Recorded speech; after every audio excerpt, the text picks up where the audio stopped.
Naiz irratian, bigarren kafea.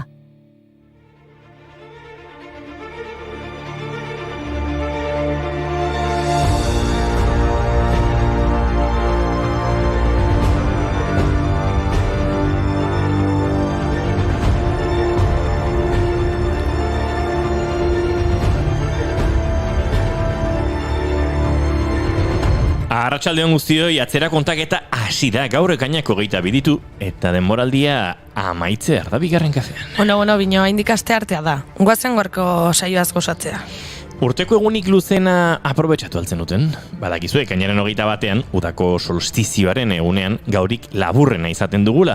Bitxia badirudi ere urteko egunik luzena ez da eguzkia goizen irteten den eguna. Ez da eguzkia beranduago jartzen den eguna ere. Izan ere, lurraren orbita elipse bat da, eta elipse honen ardatzak ez du loturarik estazioak definitzen dituen lur ardatzaren inklinazioarekin. Hori da, horregatik 2021ko egun sentirik goiztiarrena ekainaren 14an izan zen eta iuntzerik berantiarrena berriz hilaren 27an izango da. Noiz emango digute divulgazio zientifiko onenaren saria? Laizter.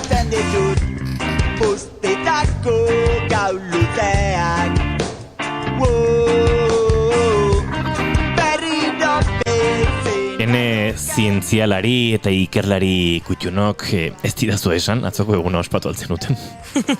Bueno, ez Suedian bezain ondo. Oso garrantzitsua izaten da udarako solstizioa herrialde nordikoan. Zeizea, suediarraren egiten.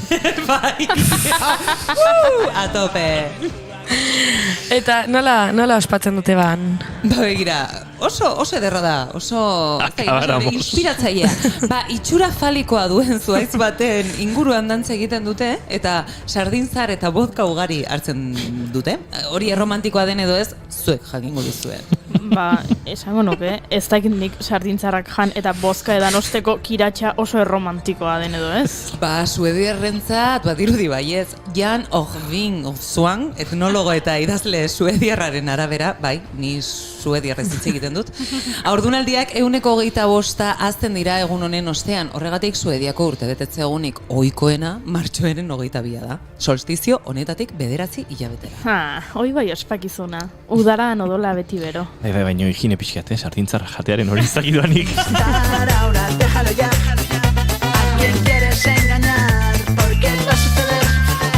El verano del amor, sé que va a suceder. La revolución sexual, y hace días que sabes que no, que a veces no hay que tener el control.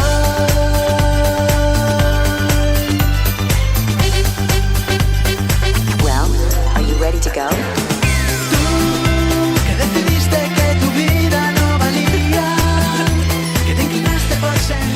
Bueno, ai ama, igual zoiz falikoa nahi godete, Sardintzarra baino.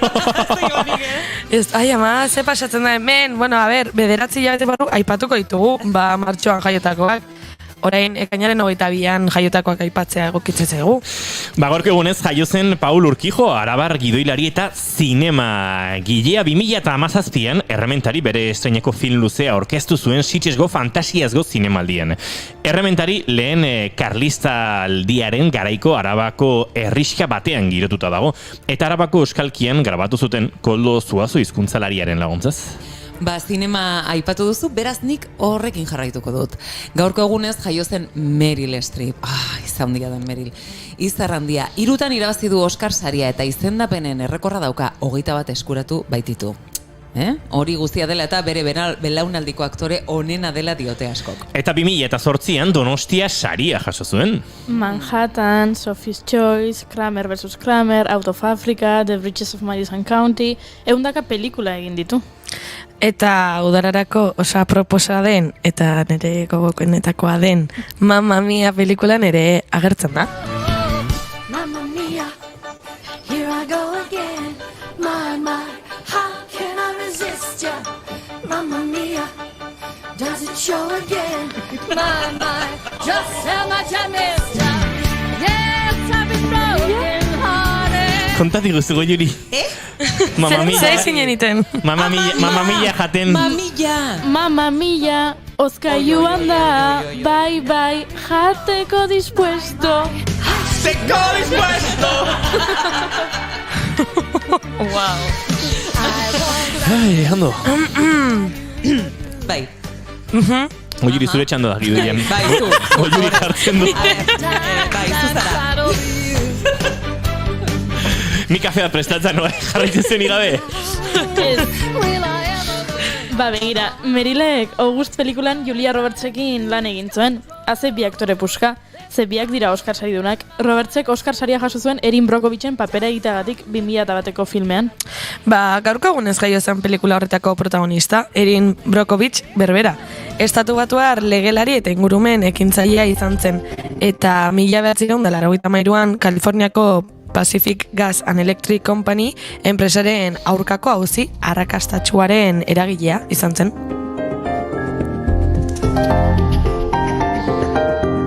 Ze interesgarria den batzutan gidoian elipsiak egitea, ez? Adiez, Amaia Korzogen jarrita, Pacific Gas and Electric Company, PJ&E! Ze mierdatako esan behar PJ&E, eta salto indu ondo.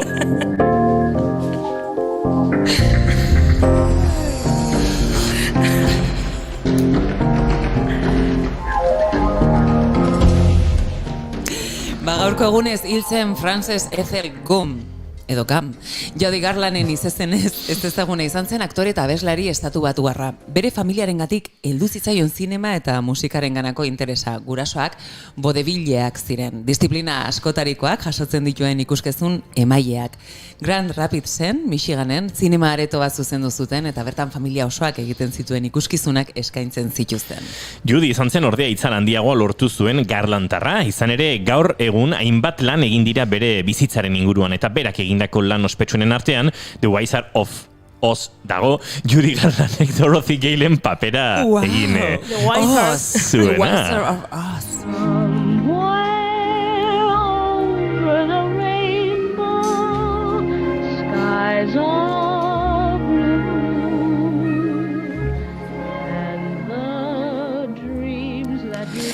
Bere karreraren azken urteak kameratik kanpo, baina oholtzaren gainean pasa zituen. 1974 urtean London Palladiumera itzuli zen eta bere alaba Liza Minnellirekin abestu zuen.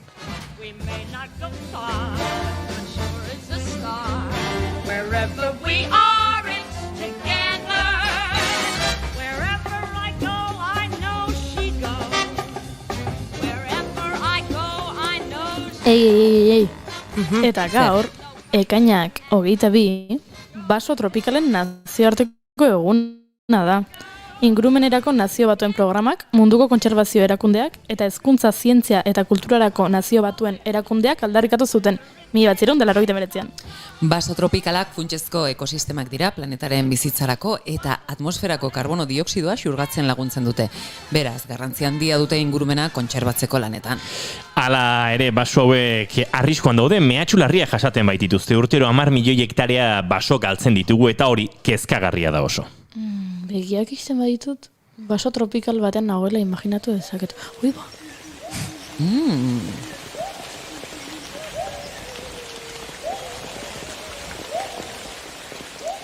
Boa, soinu hauek entzutea bai plazerra. Lo hartuko dut. Plazera izango dugu izpide gaurko saioan. Dona Pellaniz Nietok plazera zer den azalduko digu. Non topatzen dugun plazera, zerk ukatzen digu plazera. Berdinak aldira, plazera eta zoriontasuna. Galdera hori erantzuten saiatuko gara, emozioen tartean. Eta Juan Ignacio Artxoagak honen inguruan hitz egingo digu. Isiltasunaren inguruan? Ez, utxunearen inguruan. Oteiza, eskultura garestiak, haizea, eta utxuneak euskaran duen eragina izango dira gaurko gaiak. Azkeneko ilunak argitzera dator Juan Ignacio. Badakizue, laizter argiak itzaliko ditugu. Ez esan hori. Oraindik gonbidatu asko etortzeko badaude, adibidez, Etxaun Galparsoran sola historialaria. Zesango dizuegu, hor uinen bestaldean eta kode binarioaren bestaldean eta ordenagailuaren pantailaren bestaldean zaudeten hoiei, asteko moduan garela, ekainako 22 ditu gaur eta aste artea da, ongi etorri guztioi, bigarren kafera.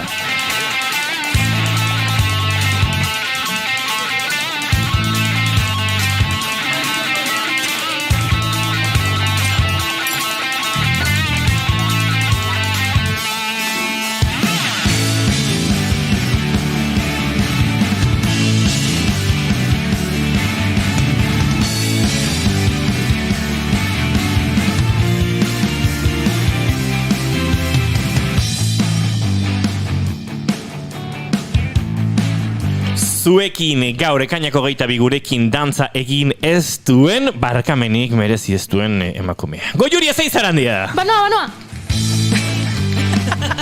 Behintzat ondoin.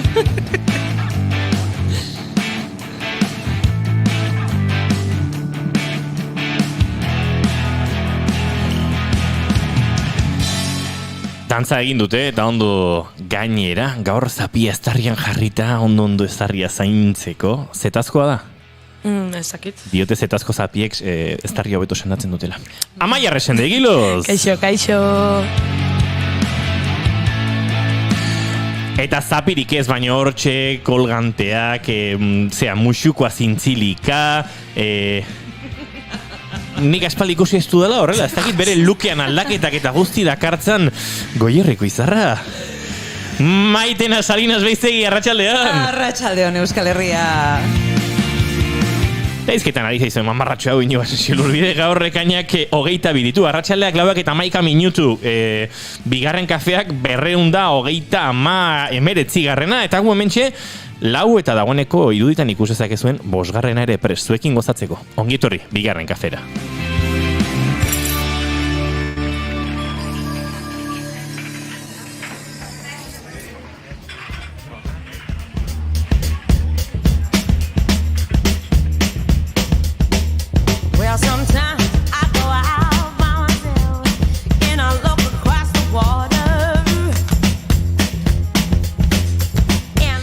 Eta gauzat esango dizugu, bigarren kafea baino nik kaferik ez dut hartu, eta gaur goiza oso traketxe izan da. Gauzat egingo dugu.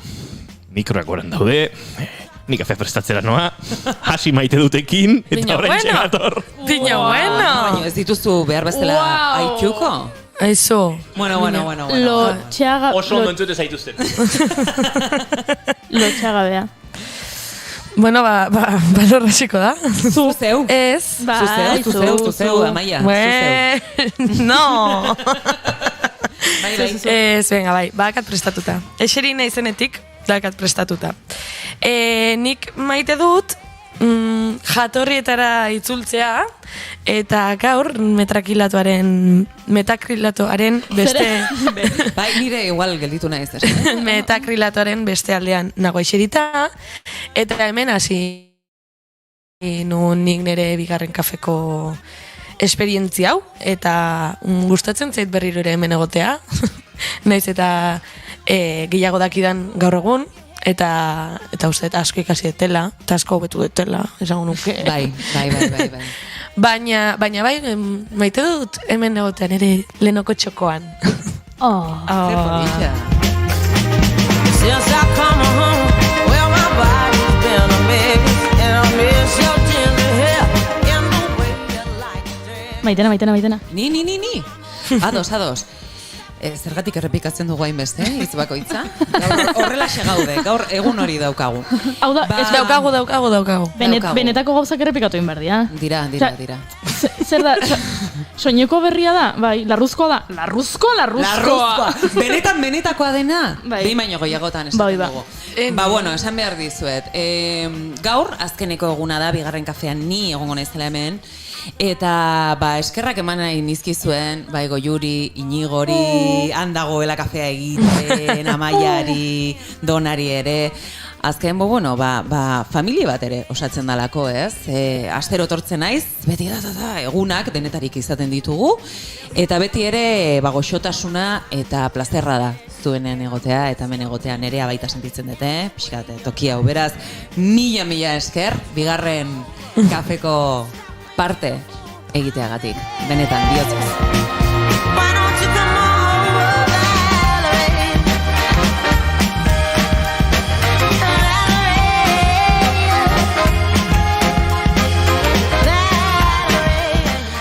Inor larrito horretik, iraiaren 20an bueltan gara, Ze despedia motetan gaitzara. Iraiak 20 astelena da, iraiak 21 Maitena aste arte izango da. Bale. Asi apuntatzen dira egutegian. Eta zer da iraiako gehian? Ez dakit, baino zinemaldian egongo gara. Urte betetzea! Eskerrik asko Goiuri. Maia! Eta Maia gurean izango da, hogeian, bere urteak ospatzeko ze hobea bigarren kafea gurekin hartzea baino. Pasatu ingo naiz, ze Bai. tarta ekarriko zu, zerbait ekarriko zu jateko ez da? No, bai, Ez, pentsatu badakizu- daukat ja. Ez, Maitena, badakizu zer, badago gainera, irailaren hogeian gure Tolosako laborategitik urrun xamarrango gara. Bai. Zinemaldia hitzaki, naiz irratiak Donostiako Zurriola pasealekuan duen estudioaren egongo gara. Beraz, handik oso gertunik ezagutzen dut, ostra zoragarriak ateratzen dituen taberna Ez bat. ezke gustatzen, ostia. Jo, nahi bai. Beraz, nola zuk ordainduko duzun? Bai. Let's enjoy this combination. I just wanna feel your love. Zein maite dut azure honerea, Goiuri? Botazuk. Bai. Botanik. Aupai! Bai, nire maite dutak baditu olako zertzelada botanikoak. Zen maite dut hiliko lagunek, Joakinek eta konpainiak ekarri diguten Guatemalako hilikafe berri hau. Eta historia txoba dauka. Amaiak eta Goiurik biadu ziaten WhatsApp bat Mayday. Inigo, kafea bukatzen ari da! Eta ni orduan Guatemalan egoen, Salvadoretik Mexikora bidean, da esan, ostras, lasi, baintxe Joakini WhatsAppa botako jot. Eta Joakin, Goiuri eta Amaiak idatzi date, ni Guatemalan nagoen baino, eske kafe gabe gatzen nahi dut, berjute okuzun. Eta Joakinek, bueno, Guatemalan, baboko gu Guatemalako kafe bat hilikoa monobarietala, kriston goxo, hau eman marrauketu gizura. Eta orduan iritsi nintzenean, kafe gehiago goteaz gen Guatemalako kafeare genuen hemen. Eta oso goxoa dago, eta bai, baditu olako txokolate nota botanikoak. Baditu. Eta maite dut hilitarrek ze ondo zaintzen gaituzten, eta ze kafe goxoak hartzen diguten. Eta ze lotura polita egin duten. Aquest temps que tenim també aconseguir. Nik maite dut, orain egin dugun zerbait, gutxi gora bera. Badakitzu esan duzu. Zer? Aurkien jolasa. Bai! Juhu! Zeren jolasa? Zer ondo ezagutzen dugun elkar. Ordu gehiagin. Aulki jokoa, Bai. iruditzen zait oso jolas divertigarria, eta oso gauza gutxi behar dituzu. Aulkiak eta musika.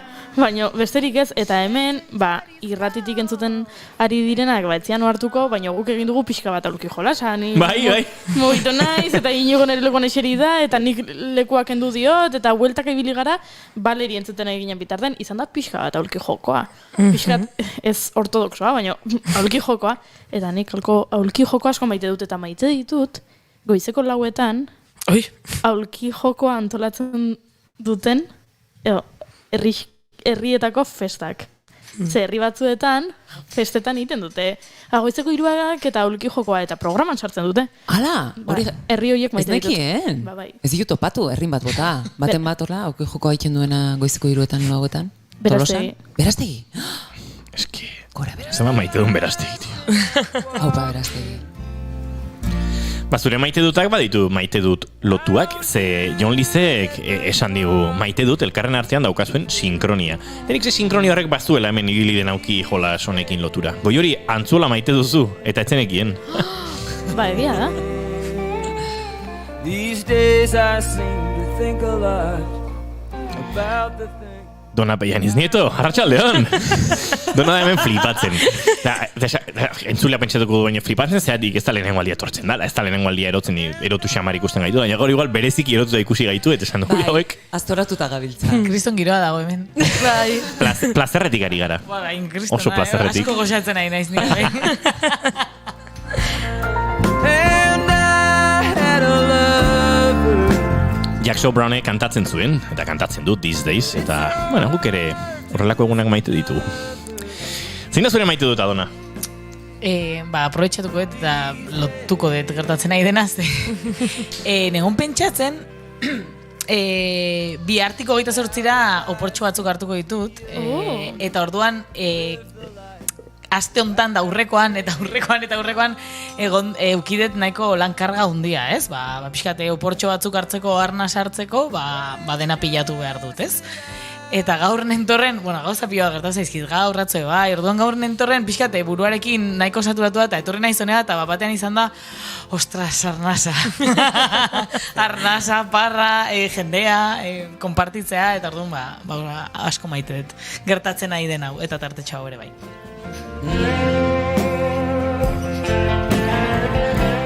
Ba, kantua entzuten dugun bitartean, oraindik entzulezaren horrek aukera daukazu, zure maite dut guri jakinarazteko. Streaming bitartez egin dezakezu, WhatsApp bitartez, egin dezakezu Telegram bitartez. Amaia Arrasandegi Luzek badaki gure telefonoa buruz nola da, Amaia?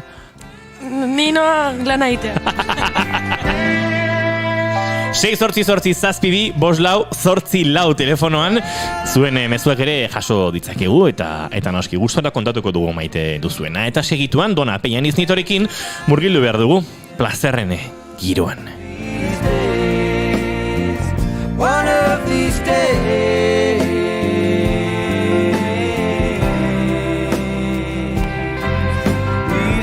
I'll sit on cornerstones, count the time in quarter tones to 10, my friend. Don't confront me with my failures, I had not forgotten them.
Bakarra ikusi Jackson Brown zuzenean eta aitzizien sartzen gogo bat Jackson Brown eta beste dozenaka artista zuzenean ikusteko kontzertu gozea.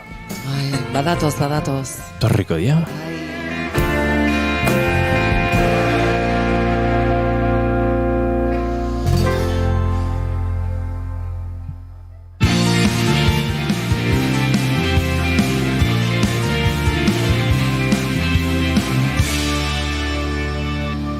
Emaiozu bigarren aukera bat egunari.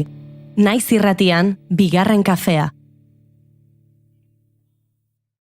Eta guk zin eginda bezala, bagoaz aurrera, eta gainera bagoaz aurrera, aurreratu bezala, xe? Plazerraren girotik.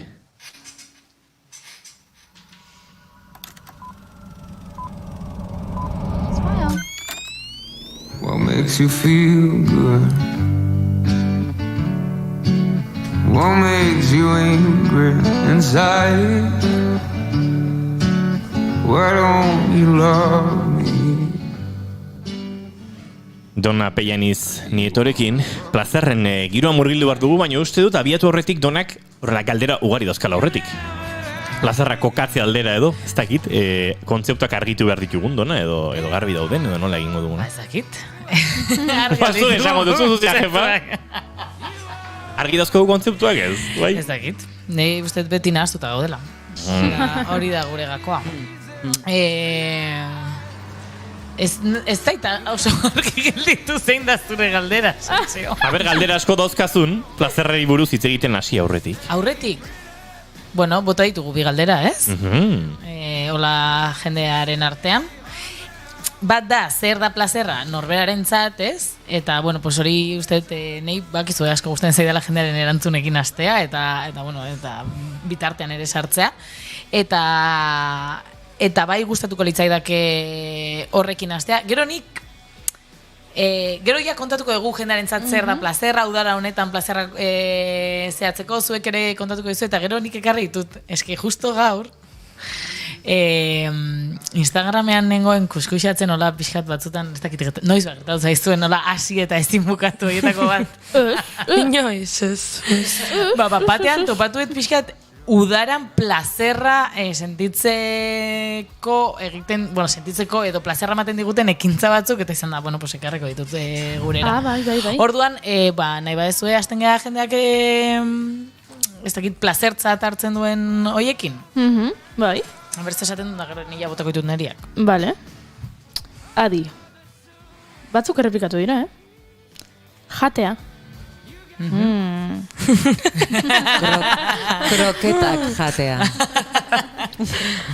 Lo egitea. Ui, bai, zugarria. Ados. Zazpiak aldera bainu bat hartzea ondartza ustuan. Hau da, ja... Iluntzeko zazpitan, ez da? Bai. Ustuan ja dago Bai. Bai, baina udaran, uste, pixkat berandu xiago, 8 kaldera ustutzen da, Edo behatziak... Bueno, barkatu gure entzuleak. Bai, gure entzulea zein den badakit eta entzuten hariko da. Aranbarri, oso optimista bizia, ez da, baina atxaleko zazpitan jende asko zebileik ondartzen. Igual goizeko zazpiak dira. Eta ez jarri du... Emeretzi 2.00. Bai, oso ondo eta oso ondo. Oso ondo.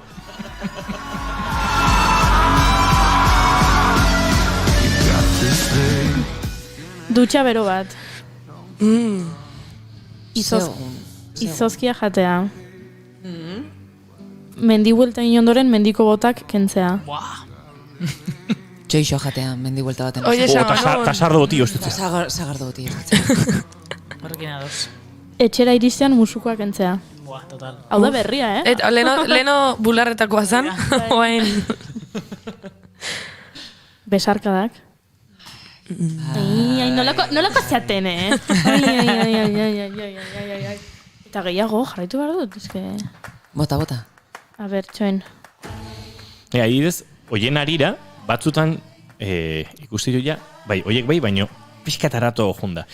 Lo egitea plazer handia da, baina netzako, lo egitearen honena da, lo konsiente xamarra dan hori, alegia goizean esnatu eta berriro lokartu eta hor, erdi konsiente, erdi berriro lo hartuko dudanaren gozamen hori da lo egitea bera, baino, lo egitea oso goza eharra da, baina behin lo hartzen dezula, ametxetaz goza ezakizu, baina ezen beste lo egitea, gero esnatzean, igual deskantxe guta esnatzea, baina tarte horiek nun, buelta hartu eta berriro lo hartuko tenda esnatuta. Kuriosoa da, neri horrek ez dit batere plazerra. Ez, gaina...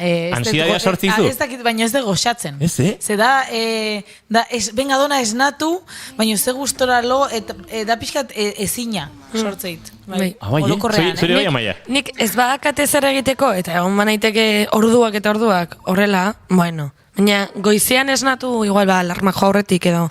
Eta hasi, venga, lo pixkatingo bitartian, eta ja ez dezu guztua egiten, eta bueltak eta ez, hori ez. Ja, nik esan nahi nuena zan, igande batean... Asteburuan, edo jaiegun batean, edo presarik ez duzun egun batean, hor, nik, lokartu esnatze hortaz gozatzen dut pilo bat. Nik gozatzen dut lo baldimanago. Lo zeko. Netzako da, lo zine gozatu, lo nao. Baina interesgarri da, zezuk esaten dezun azkenean da, konsiente izatea. Gozatzen aizeala, ez? Hori biderkatu bezala egiten du gozamena. Ja, eske, Ala baldin zuretzat, bai. Nire kasuan eta maiaren kasuan, ez? Ez kasu konkreto honetan, baina konstientzia berak, ez? Zerbaiten inguruan, oaindik, ez dakit, biderkatu bezala egiten du, ez? Eta ez, afaltzea jatearekin ere, jateak ikarazko plazerra ematen dit. Hor ez dago zalantzarik, ez dago paralelismorik loaren kontuarekin. Baina batzutan ematen dit plazerra planeatze hutsak ere. Atxaleko, noa jungo geha faltzea. Jute hori maga ez daki noa eta jateo ez daki ze eta plan egiten izan bitarten, ze plazerra dan pentsatzea da jungo geha ez daki ze noa eta, bai. Jarraituko dut? Bai, nik denbora itxeko indet pixkateko juri. Kusietor bi jarraitu hartzen nula. Zerbait ez hola bota. Ez, pertsonate jarri dugu uretan biluzik bainatzea. Bai. Arrazoi. Imaginatzen dut ondartzan edo gelukoan izango dela, ze biluzik dutxatukoa, ez? Baina, bueno, eske ez du zehaztu. Baina eta gauez, afalostean, hola, udagiroko epeltasun hortan zapla uretara biluzik, hori maravillosoa. Ai, ze ondo. Semaforoa horian pasatzea. Ostras! Wow, ze gaiztoak. Hori ez da plazera, hori da pixket estresantea. Gure entzule bat entzat, ez? Bakoitzari plazerra gozatek ematen dira. Bueno, bai, egia. Biurrikeria egitea gustatzen zaio. Arropa jantztea lehorgailutik aterata zuzenean. Ondo lehortu da balima dago, goza, Hori goxe nire goxo da. amonari guztan zitzaion edo zaio, ez dakit? Zitzaion, bai, zaio, ez dakit. Bueno, bai, bintzat. Baina, gure aion amonei, lehorgailoa iritsiko zitzaien oso modernitateko Nire amona jartzen tresna zuen bezala, ez? estufan. Bere garaia, dela urte batzuk, pentsatzen aurretik, pues ez dakit nola ingo zuen. Ba, zutondoan. Hoi da, bai. Espero etzen nuen piropo bat jasotzea. Mhm. Bueno, depende. Segun. Bueno, segun nork esaten dizun da Eta ze nondik, ez piropo. da nondik, bai. Bueno, azkenean, ez? Bueno, baina esan dionari plazerra ematen diolako, Hori ez? hori da. Importantea dezukatzea norberari plazerra ematen Claro, diguna, claro. ze askotan hori egiten dugu. Bai, egia da, bai. Ai, nola aldizu honek plazerra eman. Zentsuratu egiten du, ez? Azkenean, bai. Bai. Bakoitza mundu bat da, ez? Hori argi dago, eta plazerrarekin ere bai. Azkenean, bueno, hemen ikusten da, plazerra zer dan, ez? Gustoa edo gustoko dugun zerbait bizitzen dugunean, ez?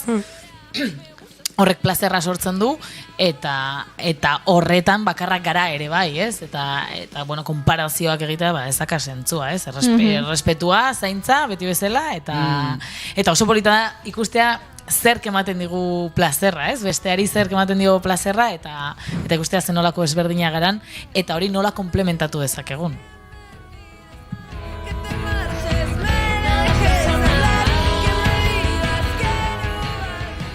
Poltsikoan, aztuta zenuen dirua aurkitzea. Bai. Hoi ona izaten Bai. da, Hoi ona Bai. izaten da. Bai, ze gehiago... abesti bat entzutea une zehatz batean. Osea, pentsatu izango dela, une zehatz batean, ba, justo dagokion abesti bat entzutea, edo Pelikula bezala, zea ez? proposa den abesti hau nire bizitzako momentu ontarako, pentsatzen dut. Hori gertatzen zaizu ezui. Bai. Bai. Liburuekin eta kantekin. Jo, ez ondo. Batekoan esaten duzula, momentu honetan justu hau entzun behar nuen, edo Bai. mezu hau iritsi behar zitzaidan, ez? Eta bai, estatu egiten duzu, sentitzen duzun hori, eta da esan ez ezela. Unibertsoanerekin, bat, nik egin dut bat, unibertsoarekin, Batera ez? gaude horrez. Hori da, bai, oneness, bai. Kirola egin osteko sentsazioa. Bai, eta, Bai, wow. endorfina Hor dago, txute hori, ez? daude gure hormona guztiak atope. Azkenean, plazerra dopaminarekin lotuta dago, serotoninarekin ere bai, pixatu, zoriontasunaren hormona hoiek, ez? Bai separatzen da, eta hortaz ere hitz egin nahi nun, pixkat zoriontasun eta plazerra, eta horre ere bai hormona ezberdinak hartzen dute parte, baino ez, bueno, naiz oso hormona zalea edo, bueno, zalea edo ez izan, baino ez dakit txapa hauek ere ez duz kontatu nahi.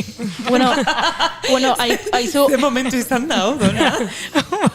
Ez que gero pentsatzen, batzutan kontuatzen naiz, formakuntzetan da errala, kontatzeitu da gauza batzuk, esatet, bueno, igual hau aztu dezakegu, total, ezertarako jakitea, dopamina dela plazerraren hormona. Garrantzitsua da. Polita Droga da, baina, naturalak bueno, dira. dira gauza batzuk, osea, nola denbora tarte badakagun, nahiago Egia diot da. eskaini beste gauza Egia da, batzuei denera bai ez dela tartea. ematen. Bueno, baina esan dugu. Osea, ez den nahi hormonen kontuan sartu ere, aditu ez Bakarrik. naizelako horretan. Beste gauza batzutan igual gehiago. Baina aipatu dugu divulgazio zientifikoaren Bai, egia saria da, eman hori. behar digutela, Hori. beraz... Hortan parte hartu behar dut. Punset, arregon bolitzateke, gurekin. Eta begira, bukatzeko, Venga. hasitakoa bukatzea. Oh. Oi, Bai. placer gisa. Oh. Hasitakoa bukatzea. Ja, honei hoi ere kriston plazerra mateit. Bai. Ya está, finito bukatu da. Bai, eta are gehiago kostatzen bazaizun zerbait bada. Hau da, normalen baztertu ingo bazenu, ez? Edo eta esatezula ez begira. Hasieratik eutsiko diot. Kriston nagia ematen dit, baino hartuko diot, egingo dut, gurutzatuko dut eta arrotasun hori, eh? Esfortzu hori, hor Esfortzu hori. gauza gehiago sartzen dira, ez? Arrotasun hori, ez? Hone gauzaia egin zain niretzat eta Gainditu lortu dut, egin bai. dut, Hor, ez? bueno, ba, justo, aprobetxatuko dut, Segundu bat, entzule batek dio, divulgazioa ala divagazioa. Ui, Gubi gauzak egiten Bai. ditugu. Prezio berdinean, Jon Liz. aizu...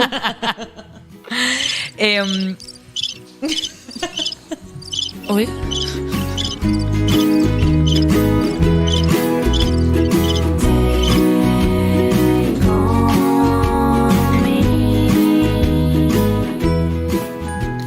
aprobetxatuko dut azkenengo hori, ez? Hasi dugun hori amaitzea eta lotuko dut plazerra den horrekin pixa definitzeko plazera eta desirak badute lotura bat, ez? Desira izango litzateke mugiaraztera eramaten gaintuen impultsoa hau desiratzen dut eta horrera nijoa, ez? Azkenean desira emozio bat da, emozioak badakigu energia direla, bulkadak direla, mugitzen gaituen energia dira, eta orduan ni desiratzen dudanean zerbait, nire gorputza mobilizatzen da horretara. Hori da berez ordena, ez? Eta plazera izango litzateke desira horren bidean dagoen tentsio guztia lortzen dugunean, evidentemente, tentsioa zer egiten da, erlaxatu. Ze ja ezkea mobilizatu behar, ja ez dago, tentsio bat ez dute esan nahi tentsio kaltegarri bat. Ez da tentsioa modo... Erne egoteko behar dugun, ez? Gorputza dago Aktibidade hori. tentsatuta gauzak lortzeko, bai? Nolabait esfortzu bat egiten ari da naiz eta esfortzu plazentera izan. Lortzen duenean hori, tentsioa jaitsi egiten da eta hor, plazerra sartzen da. Klimasen osteko lasaitasuna. Antxietatea dut, edo ez dakit, gula dut, bale? Sartzen dut milka txokolate bat, txokolate guntza bat hauan, bueno, milka, berdintza izen, eske, nahi etortzain dit, behitu eske, pasa bat, azukre pila daka, eta orduan, eta batean, justo horretan, sartu dudanean, azten naizenean sentitzen nahi nuen hori, tentsioa desagertu egiten da, eta orduan horri deitzen diogu plazera. Justo txak horretan, ez? Nolabait, nahi dut, orgasmo batekin ere bai, ez? Banoa, eta batean kulminatzen duenean edo iristen denean, tentsio hori jaitsi egiten da, eta plazera saltzen da. Naiz eta plazera egonda, baina plazera klimaks horretan, hori da. Bai, horri deitzen diogu plazera. Emozio bezala, sentimendu bezala, sentitzen dugun hori bezala. Hor, ze ikusi ezakegu zoriontasunarekin alderatuta plazera dela momentanioa edo denbora epe txiki batean, eta zoriontasuna deitzen zaio zerbait iraunkorragoa dena. Iraunkorragoa eta etereoagoa, hau da. Plazera ni sentitu dezaket agian bularraldean, edo sabelaldean, edo genitaletan, edo eskuetan, eta zoriontasuna ez da, zailagoa da konkretatzen toki batean, ez? Zoriontasuna da pixkat hori, estado bat, aldarte bat, nolabait, ez? Eta luzeagoa da, berez denboran. Orduan, plazerak eramaten gaitu zoriontasunera, eraman gaitzake? Bai, eta hor dena lotura badago, baina, bueno, neurotransmisoreak ez dira berdinak, hor, bueno, pues, badago ezberdintasun bat, ez? Azkenean, bueno, ni ez dakit plazera asko konektatzen, pelikuletan ikusitako heroina sartu duten hoiekin non dakaten txertoa edo sartuta eta batean ez dakit, esmaiatzen dira. Xiringa hori. Ez que txertoa itza. Txertoa kontuz, a ber, hemen divulgazioaren esariara baina nahi dugu. Besuko minoko. Eta batean, ez dakit, gorputza egiten die, plaf, desmaiatu egiten dira. Bueno, hori ez da zoriontasuna, evidentemente. Baina hori plazerarekin bai lotuta dago, eta plazera investigatzen dugunean askotan adikzioa hitza ematen da, ez? Plazerak plazer utxagatik bai eramat gaitzakela adikziora, eta hor, bueno, pues kontu zibri bargea, ez? Eta hor zentzudunak izan, eta plazera emozio puroa baldin bada, edo sentitze puroa baldin bada, beti adimen emozionalak lantzen duen bezala, pues, emozio horri adimena sartu batzaio, burua sartu batzaio, eta batzutan pues, limiteak, ez? Horixe esan behar nizun, ze badago hedonismoa, ez? Deitzen zaion hori, beti ere plazerraren plazerrez, bizitzari eustea. Da denbora guztian daude hor input batzuk, edo badaude ez, estimulo konstante hori, ez? Behar hori, baina hori gehiago adikzioa litzateke, ze hori ez dago agian oinarrituta, ez? Adimen emozional batean, edo txertatuta zure egunekrokoan. Ez gertatzen da, harako erabiltzen dugu askotan plazera, ies egiteko beldurratik, minatik, beldurratik, minatik, batez ere minatik. Nik lan egiterako modua adierazten du, edo nik lan egiten dut pixkat jartzen baldin baditugu bizitza edo emozio guztiak linea batean edo juten gara minatik plazerrera. bai, nolabait hori da gure bidea. Orduan badaude emozio batzuk mingarriak zaizkigunak, eta beste batzuk plazenteroak. Badaude egoera batzuk mingarriak zaizkigunak, beste batzuk plazenteroak. Badaude, osea, dena munduan, dijoa minatik plazerrera. Nik hola linealtzat ikusten baldin badago bizitza, puntu batean egongo zan mina, eta bestean plazerra, ez? Zer gertatzen da, hortan, linea horretan mugitzen da guztia aldakorra dela. Hau da, niretzako mingarria izan daiteke beldurra momentu batzutan, eta beste batzutan ez dakit plazentero utxa, baino plazerreruntz jun, edo errola emozio guztiekin. Eta importantea da aldakortasun hori kontuan izatea eta hori bermatzea. Ez estankatzea, ez egoerak, ez ekintzak, ez emozioak, hau mingarria da eta hau plazenteroa da. Zer orduan hor lotu egiten gara eta mugatu egiten dugu gure bizitza. Bai, pentsatzen nintzen badagoela, minetik plazerra hartzen duenik. Baina hori ja beste kontu bat izan litzateke. Hori ja parte utzi beharko genuke eta beste unibertso batean sartzen garela. Bai, ez da inbeste, batez ere orain esan dudanarekin liatuko ginakelako, baino bai, ni beti esaten dut plazera bera ez dudala emoziotzat hartzen, ze emozio askotan aurki dezakegu plazera, ez? Eta emozioak plazera eruntzera ematen gaituzte edo mina eruntzeta. Eta dena da txanpon baten hor daude bi alde horiek, ez? Eta bizitza hortan gertatzen da, naiz eta evidentemente hartu dezakegu plazera emozio bat bezala eta hori aztertu. Bai, osa hori ere existitzen da eta plazera ere ikusi dezakegu behar bat bezala. Izan ere plazera denok behar degun zerbait delako. Ez dut berez ja komplexua dan gaia, gehiago korapilatu nahi, baina sexualitateak plazerraren giro guztionetan, zetoki du edo nola lotzen da plazerrarekin? Claro, eske sexualitate kontua oso zabala da. Sexualitatea ze zentzutan. Claro, azkenean hemen izan ditugu ez, sexuterapeuta ezberdinak ez, eta uste dut denen, tendentzia orokorra bai da, sexua hain finalista den, koitozentrismotik urruntzea, sexualitatea, sexu harremana baino zabalagoa den zerbait zela irudikatzea, eta hor, noski, plazerra agertzen da etengabe. Eta aipatzen genuen, sexualitatea da txokolate duen marrubi batzuk jatea zeizen momentutan. Ez? Hori ere bai, ez? Ja, zakuan dena, eta sexualitatea da lagun batek buruatzean hemen hilean kilikili egiten dizunean, eta sexualitatea da norbaiteko oinetan masaje bat ematea, eta gauza asko dira sexualitatea, baina ia denak plazerarekin lotuta irudikatzen genituen, ez? Eta horregatik etorri zaite zalantza. Nik uste dut plazera bera egon dela gizartetik oso aldendua, oso separatua eta oso zigortua, ez? Berdina sexualitatearekin. Orduan, ze gertatzen da, orain hori berreskuratzen ari garela, aintzakotzat hartzen eta esaten, hau behar dugu, eta hori ni goatzen naiz ikusi nuenean plazera behar bat bezala, ez? Azkenean beharrak dira bizitzeko ditugun balioak, eta horiek ez ditugunean, edo sentitzen dugunean, hori ez dugula, beharra bihurtzen da, eta beharra zer da, hori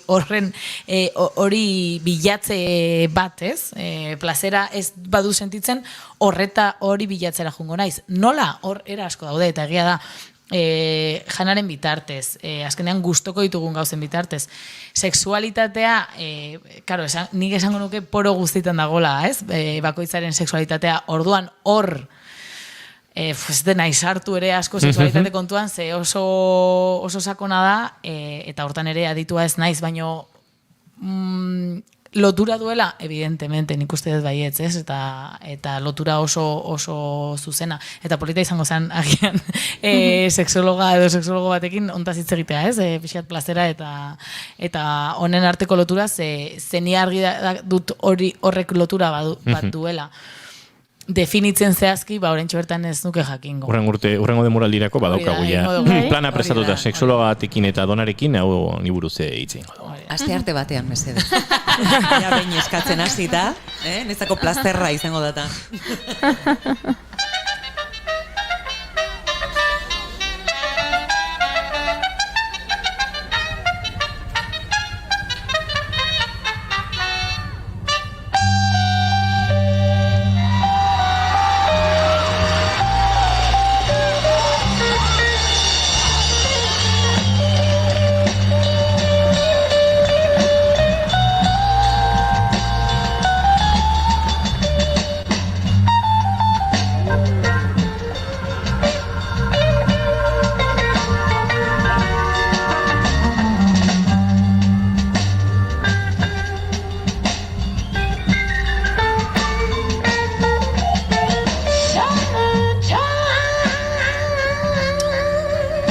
eskerrik asko, Asensio, lotura bikainagatik.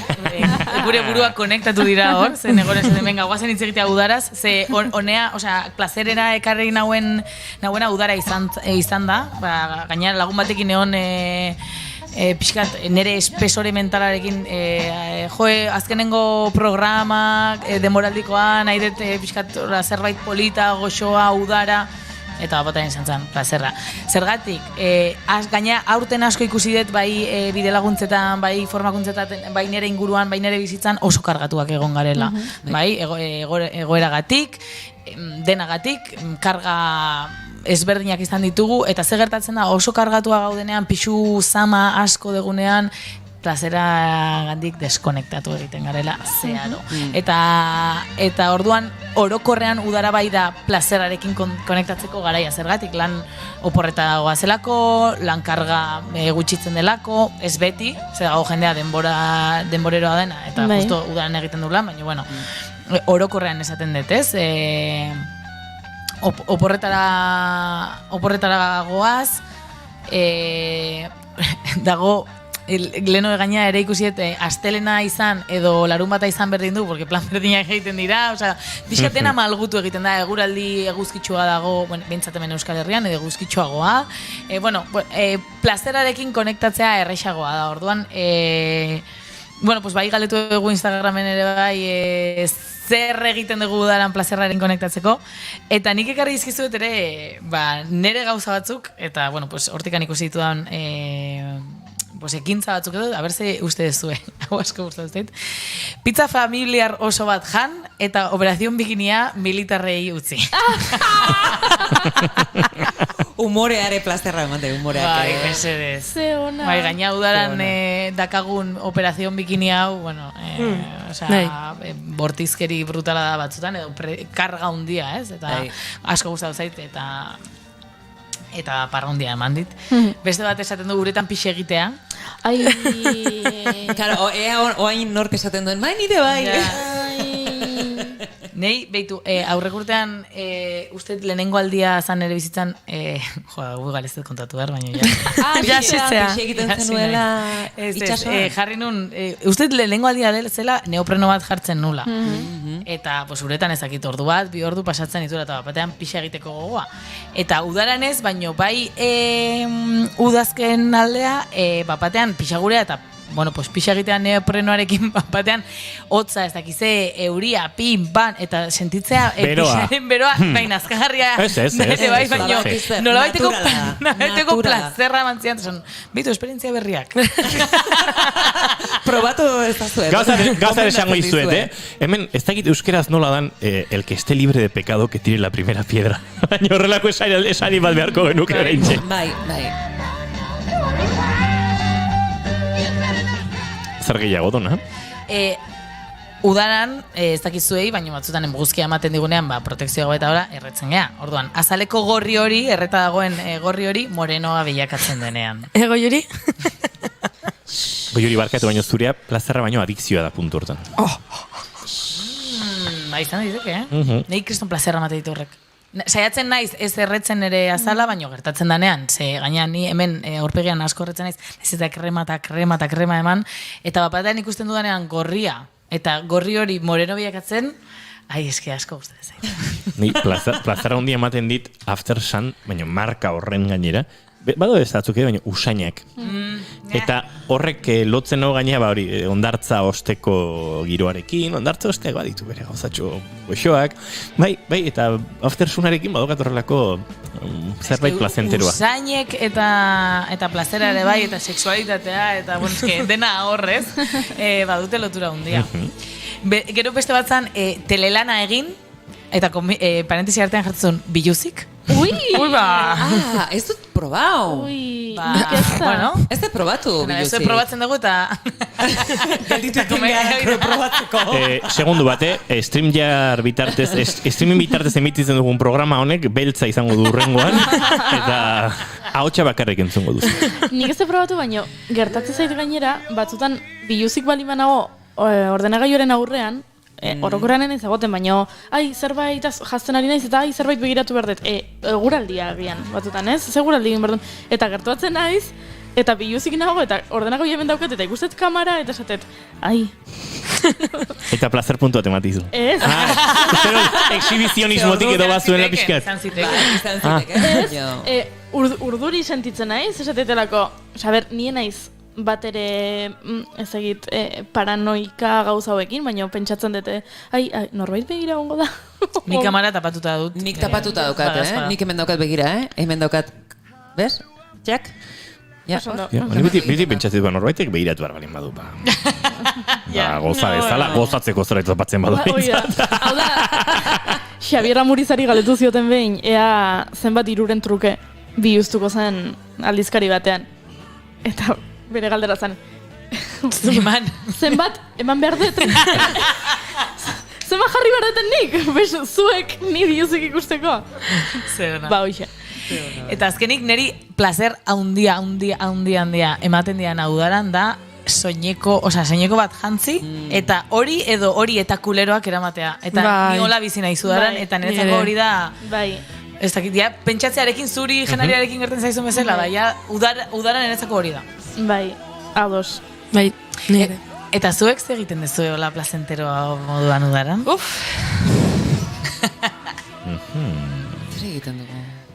Hola zerbait berezia udaran bakarrik. Mira, nik maite dut ura, orokorrean. Adibidez, lagunekin ondartzara edo piztinara jun, eta nik ez dut aguantatzen eguzki azpian 10 minutu baina oio. Ez dut beroa pasa nahi pasatzeagatik. Nahiago uretan nago jolasten. Orduan, sartzen naiz eta pasatzitut ordu asko uretan. Baina, aldi berean, naiz pixkat, kontrastea eta uretara sartu bero-bero zaudenean eta ura fresko eta kostatzen zait asko. Baina badago momentu kritiko bat, behin ja tripa sartu dezu, behin ja leporaino zaude eta burua sartze hori kostatzen zait asko. Bina iten detenean, iritze zait munduko sentsaziorik hoena. Eta plazera hundia eragiten dit. Hortentxo guztiak, jun egiten da, eta... Bai, jazta, eta hortik aurreia urduak, uretan. Bai. Ni gauza berdina egiten dut, baina erritualare egiten dut. Epa! Bai. Ama lurran sartu behar naizen ez, eta horrela, ez dakit ez dut esango bedinkazio batez, baina eskatu ikende permisua, eta barrenen sartzen ez, baina era metaforiko batean ere. Hau da, ez da bakarria gorputza sartzea, ez esaten dut, hemen doaz, sobratzen zaizkiten ja ikasitako gauzak, askatu egiten naiz, soltatu egiten dut, eta datorren nahi, ez, azal berriarekin. Bai, eta egiten dut, sartzen naizen bakoitzeko. Kontatuko dut. Bai, eta molurrakin hitz egiten dut, hemen hau, kendu behar duzan hori, eta birzikatu ezazu. Pixua, bai. Ondo, gero plazera sentitzeko, Hori da, pixu gutxikin, harin egon bar da bizitzan, eta udak horrek, hori, bai, gogorazten digu. Venga, nik itxasoarekin eta lotzen jarraituko dut. Plazer handia ematen dit udaran improvisatzen diren plan horiek eta bukatzen duzu Euskal Herriko kostako edozein herritako jaietan. Eta egun sentiak harrapatzen zaitu, eta bukatzen duzu egunak argituta ondartzan bainatzen, noski biluzik ez dakezulako bainadoretik. Eta hortik aurrera, ez? Itxasoak baimenik eskatu gabe, baino purifikatu zaitu, utzi zaitu egoera ezin gozoago batean, ezin hobe batean, eta hortik aurrera egunak kiston plana dauke aurretik, ze daukezu aje puntu bat, bezperan biziri izan dituzun momentu pilo bat hor, tripan bueltaka, jende pilatekin egontzi igual, baizketan, eta parrandan, eta dantzan, eta oraindiken, uda da, eta goiza da, eta amaiketako hain, eta marenito bat hartu, eta berriro bueltatu, hor buelta hori iruditzen zaite gauza bat, maravillosoa. Eta holako batean, etxerun zabiatu barko da, edo ez, edo, bai, eta politia dena, hasieratik, herri hortara bidean zoazenetik, burrengo izan edo bi egunetara bueltan zaren arte. Ze pena aurrek urtean hori ezin izan genula bizi horrela. Hori da. Jaietan, mintzat. Bai. Aurten akaso.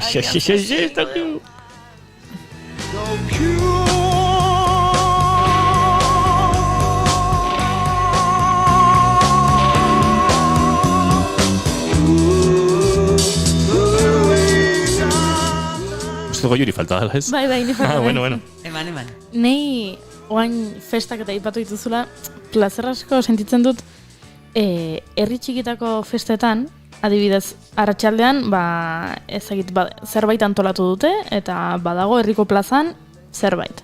Eta orduan, zu joteza edo lagunekin edo familiaekin, eta plan horretaz gozatzen duzu, eta gero, badago antolatuta hor, programan, gauean kontzertu bat.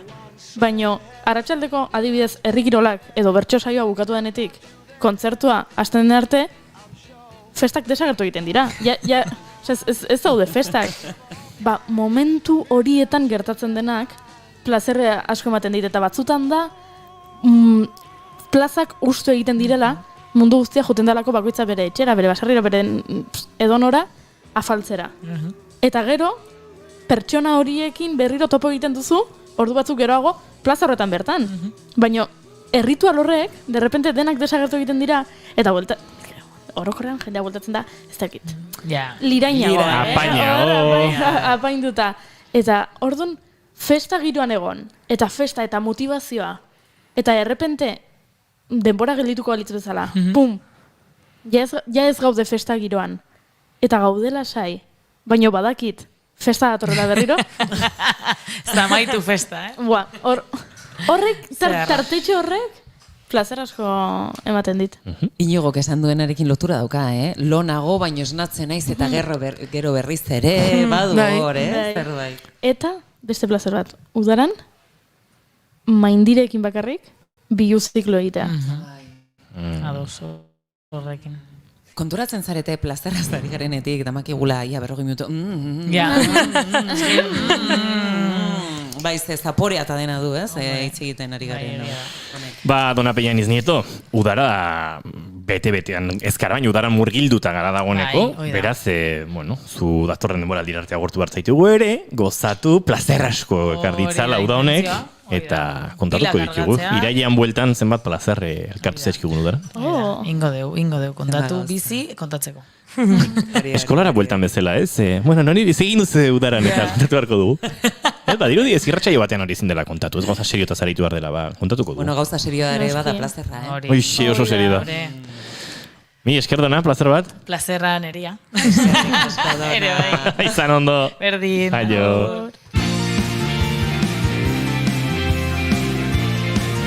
Nijo marra daukatego Yuri maitena, maia. Aio, Keep calm and bigarren kafea.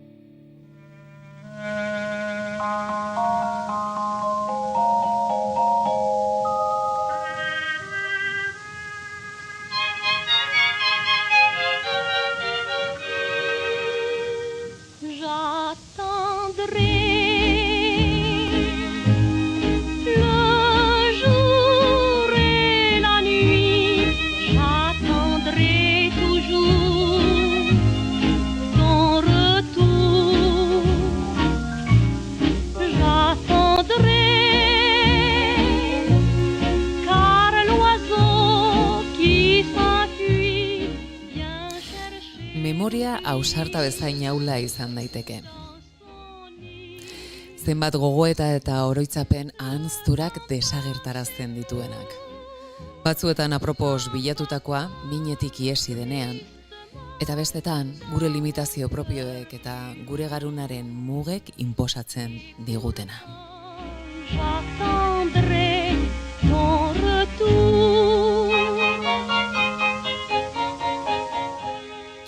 Baina bada beste memoria bat, bestelako esanahia ere duenik. Honek ez du norbanakoen esperientzia bakarrik berean hartzen, ez horixe. Kolektibotasunak sortzen dituen milioika gomutapenez osatuta dago.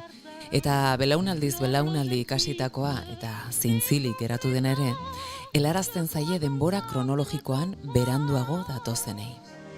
Devant ma porte, des bruits lointains, guettant ma porte, j'écoute avant, hélas plus. Garrantzizkoa zaigu gizarte bezala azken honi ez muzin egitea. Honek xuxurlatuko baitigu aurrekoen esperantzak, beharrak, nahiak eta sufrimenduak. Eta akaso, oharkabean, etxean eta kalean jasotakoari, beste bihotz eta buru batekin berrikuspena egingo diogu.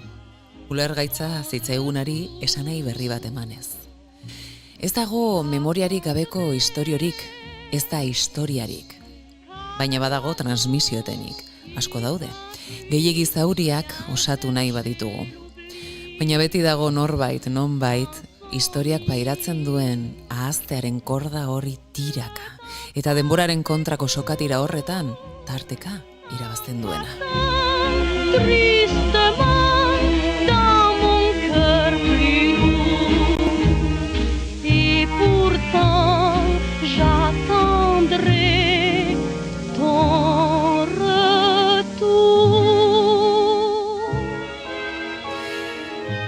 Gaur gurean memoria historikoaren zaindarietako bat dugu. Akaso berak ez luke bere burua horrela definituko, baina bere ekintzek ez dute zalantzarik uzten horrela dela baieztatzeko.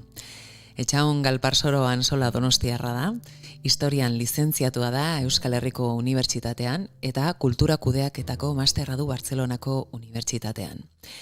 Euskadiko historia garaikidean espezializatua, Lazkauko Beneditarren Fundazioan lan egiten du teknikari gisa egun.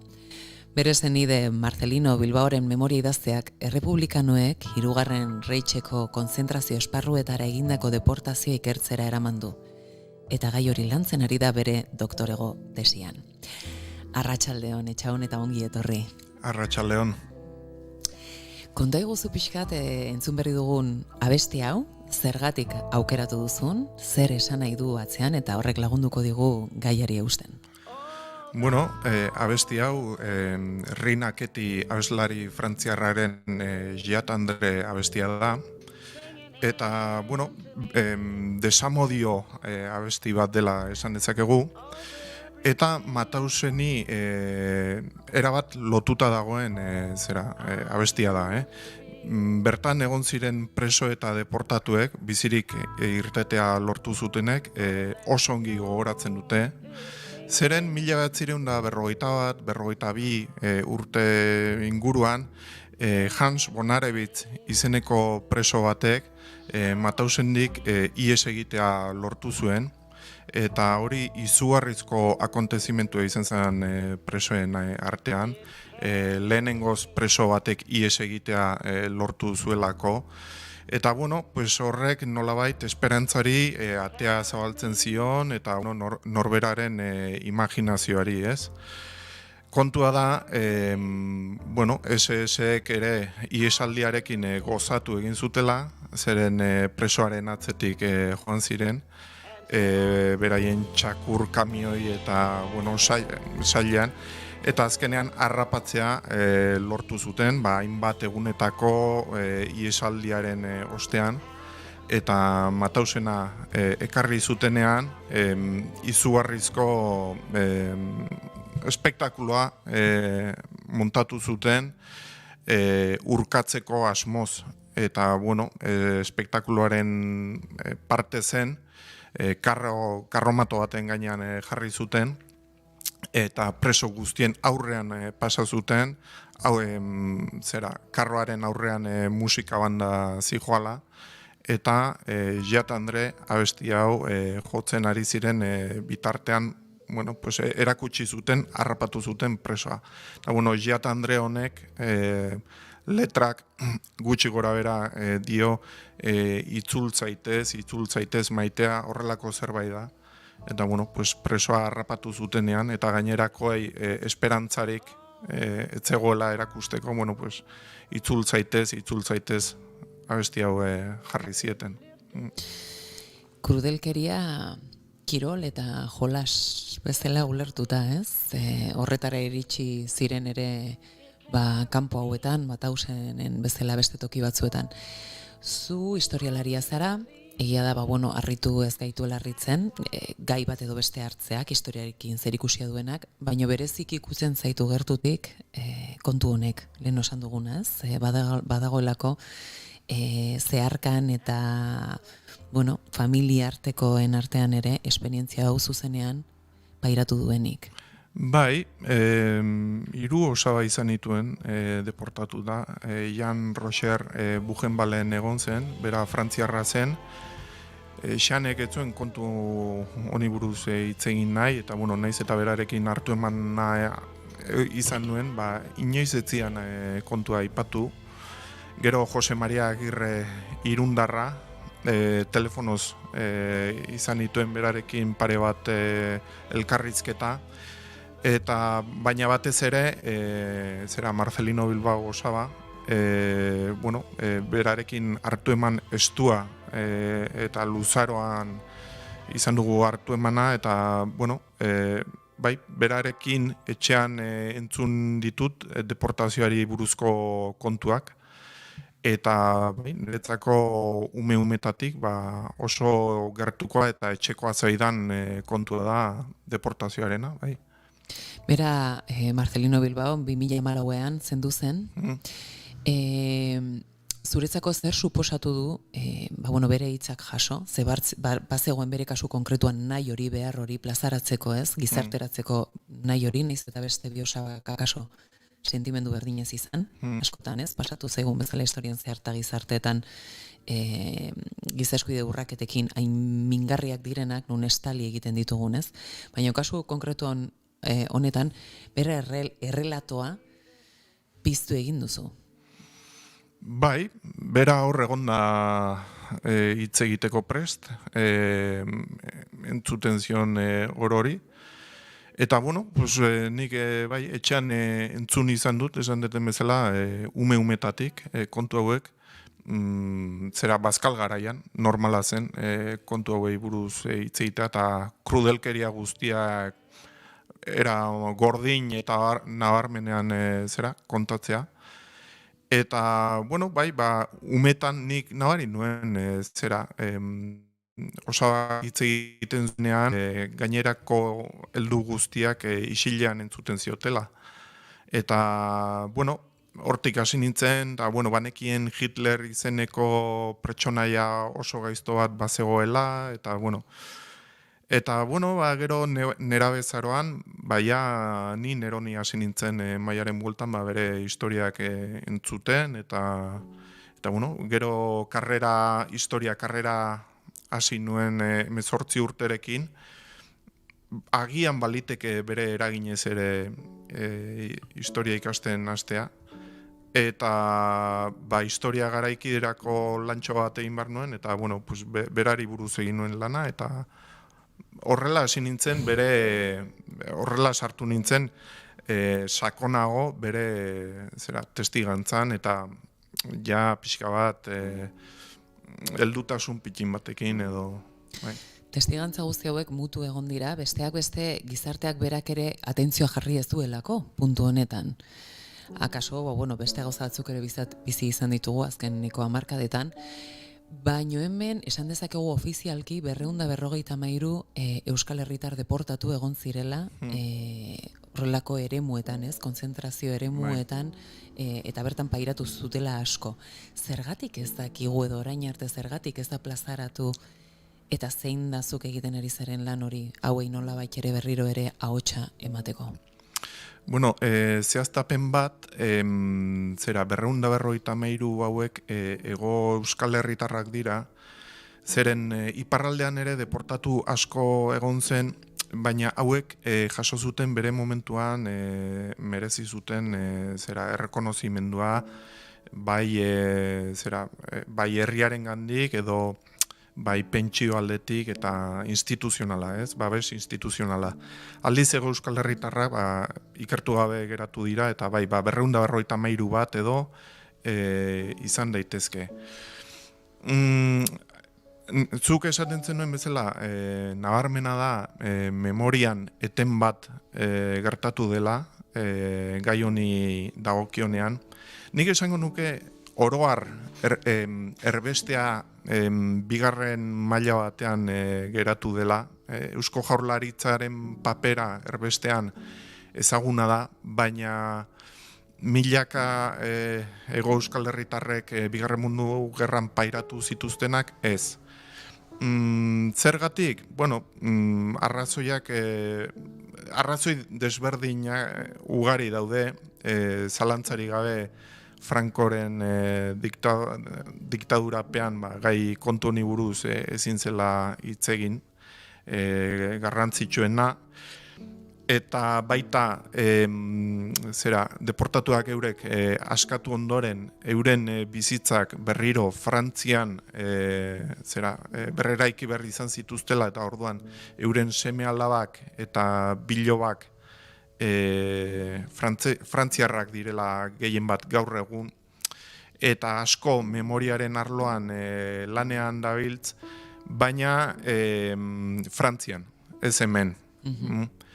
Eta, bueno, pues, gero transizio garaiko Ansturaren pakto hori ere noski, hor dago.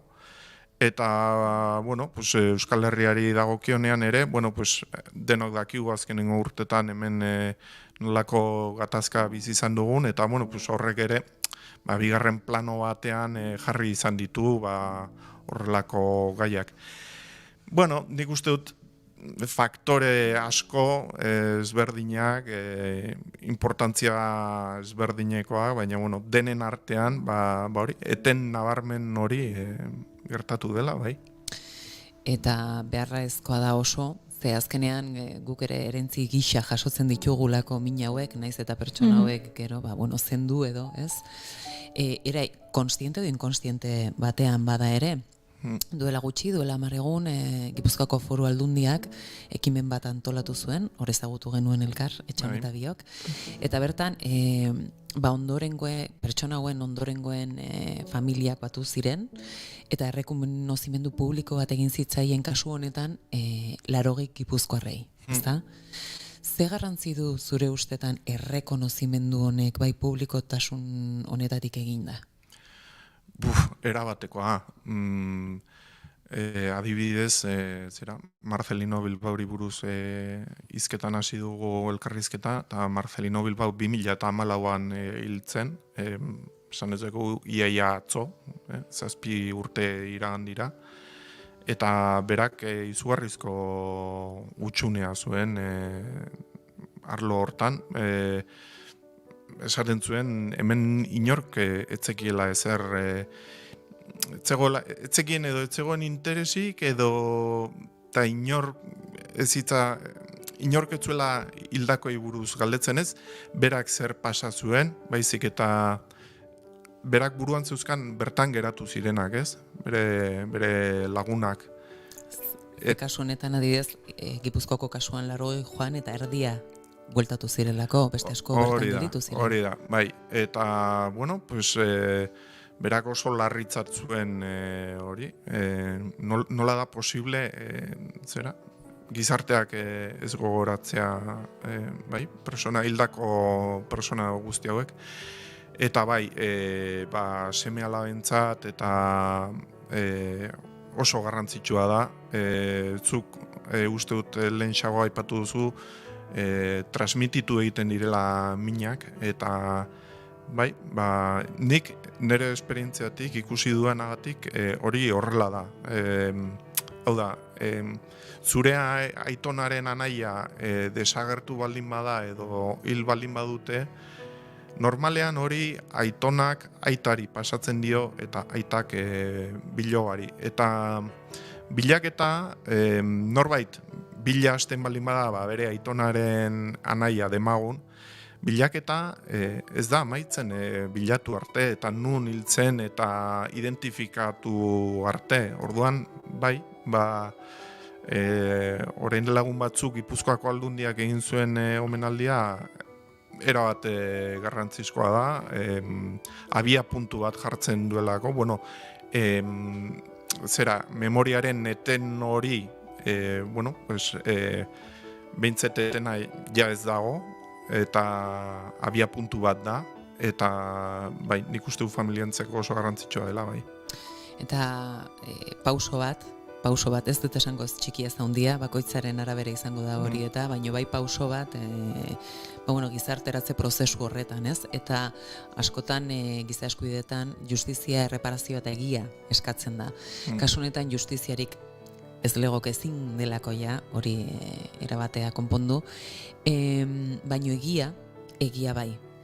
eta egiari zor behar da, ez? Guzti hori tapatuta zegoen hori berriz ere azaleratzea, eta bueno, orduko zauriak akaso orain bestera batea guk ere, ez? Konpontzea edo, bueno, beste irtenbide bat behintzat ematea.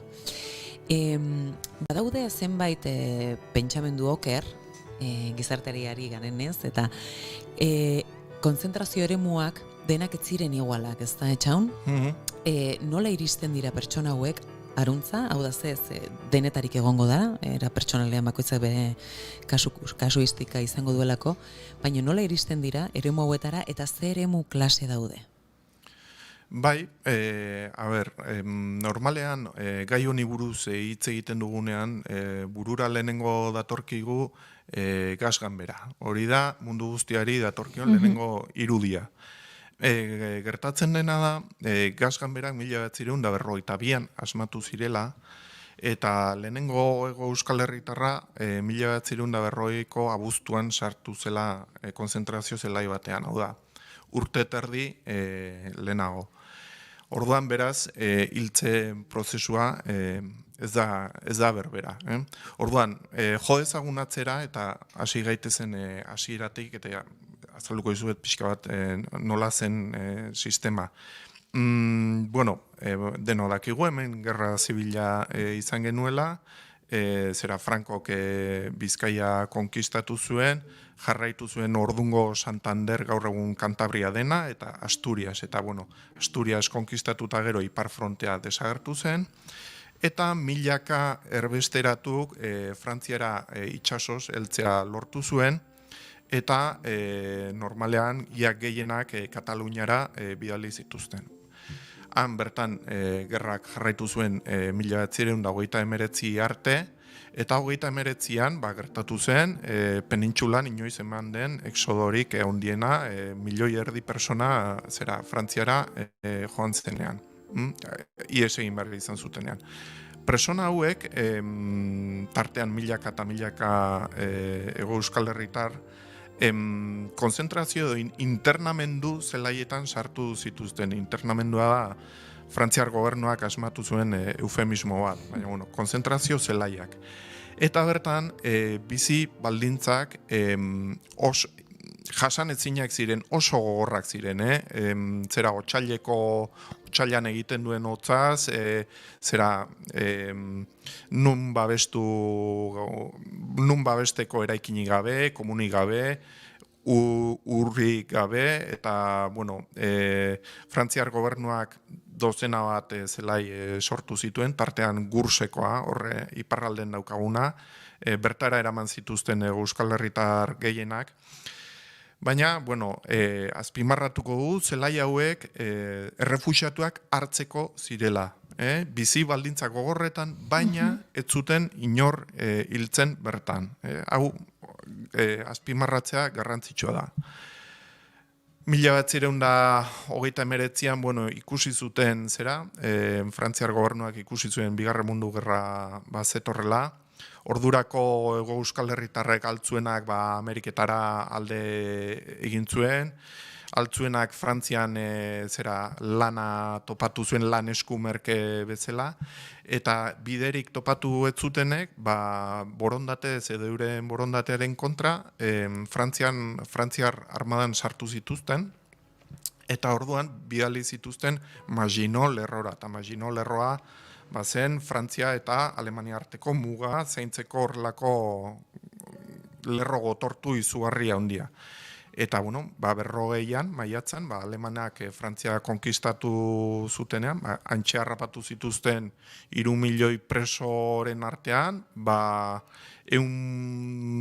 bat Hego Euskal Herritar, beste Hego Euskal Herritar kopuru bat ere hiltzen eta bertan borroketan eta oraindik ikertu gabe dago kontua. Eta, Frankori galdetu zioten aizu, hemen Espainiar Errepublikara zaleak dauzkagu, ze ingo dugu beraiekin. Eta, Serrano Suñer, Frankoren kuñatua zena, eta Berlinen Hitlerrekin elkarrizketa bat izan ondoren, Serrano Suñerrek esan zuen, Espainiatik kanpo ez dago Espainiarrik, eta egin nahi duzuena. Eta orduan, 40an, eraman zituzten konzentrazio zelai hauetara. Garai hartan Matausen zen, naziek zuten zelairik gogorrena. Eta bere ezaugarri nagusia eta zelai hauen nazien konzentrazio zelaien ezaugarri nagusia zen bertara sartzen zen preso oro hil egin bertzen. Ez zegoen salbatzeko inolako esperantzik. Presoek ezin zuten ezer egin bere burua salbatzeko. Eta bere biziraupena luzatu zezaketen orainaldira arte. Adibidez, Frankok garai hartan Espainian zituen zelaiekin alderatzen baldin baditugu zelai hauek, konturatuko gara Frankoren zelaietan izugarri hiltzen zela, baina bertara sartzen ziren preso oro ez zuten derrigor hiltzen. Asko bai, baina beste asko ez. Eta eduki zezaketen horrelako itxaropen bat Frankoren zelaietan, egunen batean askatuko zituztela. Aldiz, Matausenen ez. Eta hor egon zen, lehenengo fase bat, 40-41 urte bitartean, sartu zituzten Frantziar armadan borroka egindako Hego Euskal Herritarrak, eta 42-45 urte bitartean, erresistentzian, borrokan, ibili ziren Hego Euskal Herritarrak. Eta, bi faseetan, oso profil ezberdineko jendea sartu zuten. Lehenengo fasean adibidez, esan dugu denak gizonezkoak, Frantziar armadan borroka egindakoak, gazteak edo 40-ren bueltan gehienez ere, garai hartan 40-ren bueltan zebilena etzen bat ere gaztea. Baina, horra arte, eta bigarren fasean aldiz, ja edade aldetik, denetik sartu zuten, eta adin aldetik, eta baita emakumeak ere. Horren inguruan galdetu behar nizun, badaude hor bi izen, eta zuretzat garrantzitsuak direnak, Gesalaga, besteak beste, konta eguzu pixkazia zuretzako gainera badira, hor atentzio jarri izan dezu zerbaitegatik, ez, euren historietan? Bai, ematen du hau gizonen kontua dela, eta, ez da horrela, egia da lehenengo fasean etzegola emakumerik, baina bigarren fasean bai, eta 10 bat edo zena bat Hego Euskal Herritar emakume deportatu zituzten, eta Gipuzkoarrei dagokienean, bai, bi emakume dauzkagu, Maria Josefa Sanzberro eta Maria Gesalaga. Eta bai, gainera, adibidez, Maria Josefa Sanzberro, hau Oiartzuarra zen jaiotzez, eta Sarara eskondu zen, Pierre Nicolas izeneko gizon batekin eskondu zen. Frantzian emakumek gizonaren abizena hartzen dute, eta orduan Maria Josefa Nicolas bezala ageri da dokumentuetan. Eta, Saran sortu zuen bere familia, umeak izan zituen, gizona hil zitzaion, emakume honi, hotel txiki bat zuten, eta, 42an edo, emakumea, erresistentzian parte hartzen hasi zen, eta bere hotela Shelburne sareak erabiltzen zuen, pilotu aliatuak IES sare baten parte zen, ez? Eta pilotu aliatuak Europan erortzen zirenean, sarearen bidez, Espainiara pasa eta Espainiatik berriro Inglaterrara pasatzen zituzten. Uste dut Comet sarea ezagutzen dela Euskal Herrian, Comet sarea bezala zen Shelburne sarea. Eta, egun batean Gestapoa agertu zen Maria Josefaren etxean, eta eraman zuten, eta zelai ezberdinetatik Dajaun eta Ravensbrücken eta beste zelai batzuetan tik pasa zen. Azkenean Ravensbrücken amaitu zuen, eta bertan hil zuten, eta, bere erresistentzian egindako ekarpena izan zen garrantzitsua, zen zera, de Gaulle generalak gerra ondoren erresistentziaren domina gorria eman zion, eta Estatu Batuetako Eisenhower lehendakariak ere askatasunaren domina eman zion, así que... Beti pasatzen den bezala, ez, emakumeok historian, bazterretan egon izan gara, eta kasu honetan ere horrela izaten da, ez? Eta garrantzitsua da, derosotasunean zuk oso ondo esplikatu duzun bezala, balioan jartzea, ez, emakume horrek askoengatik egin zuena.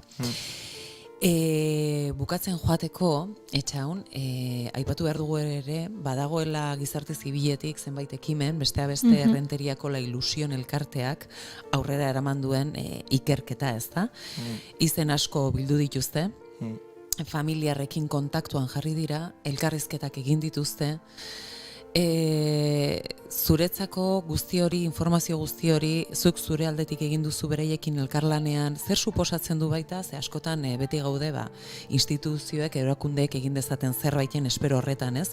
Eta egia da norberare bai, agian aurrera pausoak eman ditzakela honetan. Kontatu iguzu pixka zuretzat ze suposatzen duen ez horrelako elkarte batek ere, horretan aritzea. Bai, nik beti azpimarratu izan dut, ni nebali duzu, Frantzia edo Alemaniako artxibotan dokumentuak bila, espediente personalak eta revisatzen ibili naiz, eta dokumentazioa, eta baino ikerlariok ez gera guztira iristen, ezinezkoa da. Orduan, badaude hor zenbait elkarte, deportazioari dagokionean eta Gipuzkoari lotuta La Ilusion adibidez, eta Euskal Herri mailan Amikalde Matausenek ere lan egiten du, eta orain Neuen Gameko Amikala ere uste dut Euskal Herrian badabilela hasi dela lanean, eta beti azpimarratu izan dut erakunde hauek iristen direla ikerlariok iritsi ezin gaitezken lekuetara, eta hain zuzen senideengana, eta bai, hartu emanak izan dituzte senideekin, eta erakundentzako hain beharrezkoa den zubi lana egiten dute horrelako erakundeek, eta bai, erabat beharrezkoa da horrelako herri mailako elkarteak gainera askotan, herrietako elkarteek herria bera ezagutzen dutenez, eta saretuta daude. Hori da, bai, ikerlariek artxibotan aurkitzen ez ditugun beste zenbait gauza aurkitzen dituzte, oso aberasgarriak izan daitezkenak, hasi que bai, elkarte hauen lana funtsezkoa da.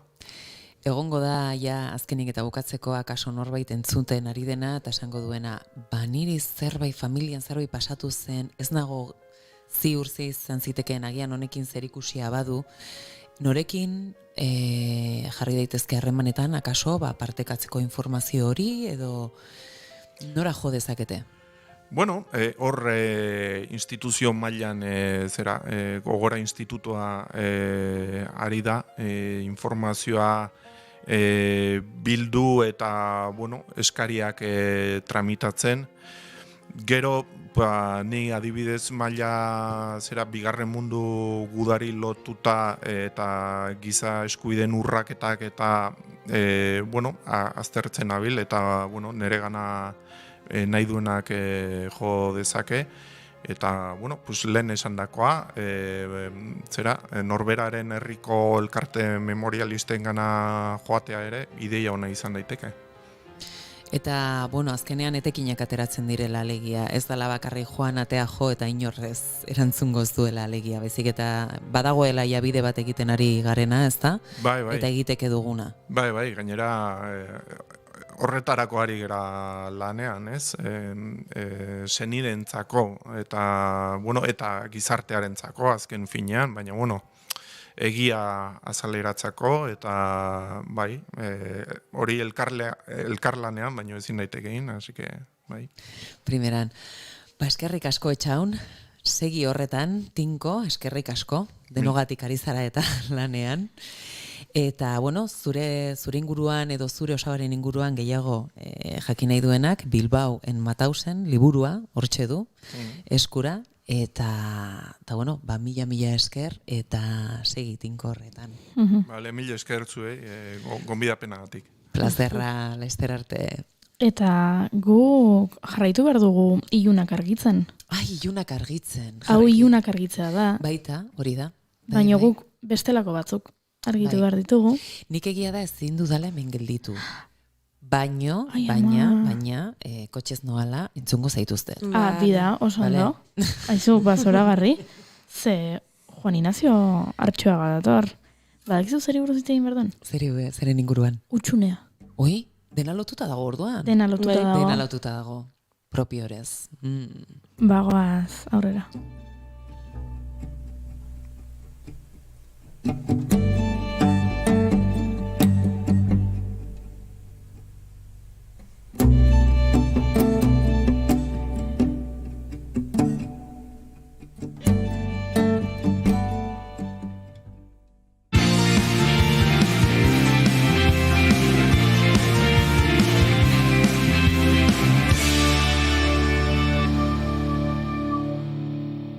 Bigarrenak ez direlako beti okerragoak, bigarren kafea.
Azkeneko ilunak argitzera etorri da Juan Ignacio Artxoaga, baina kezkatuta nago.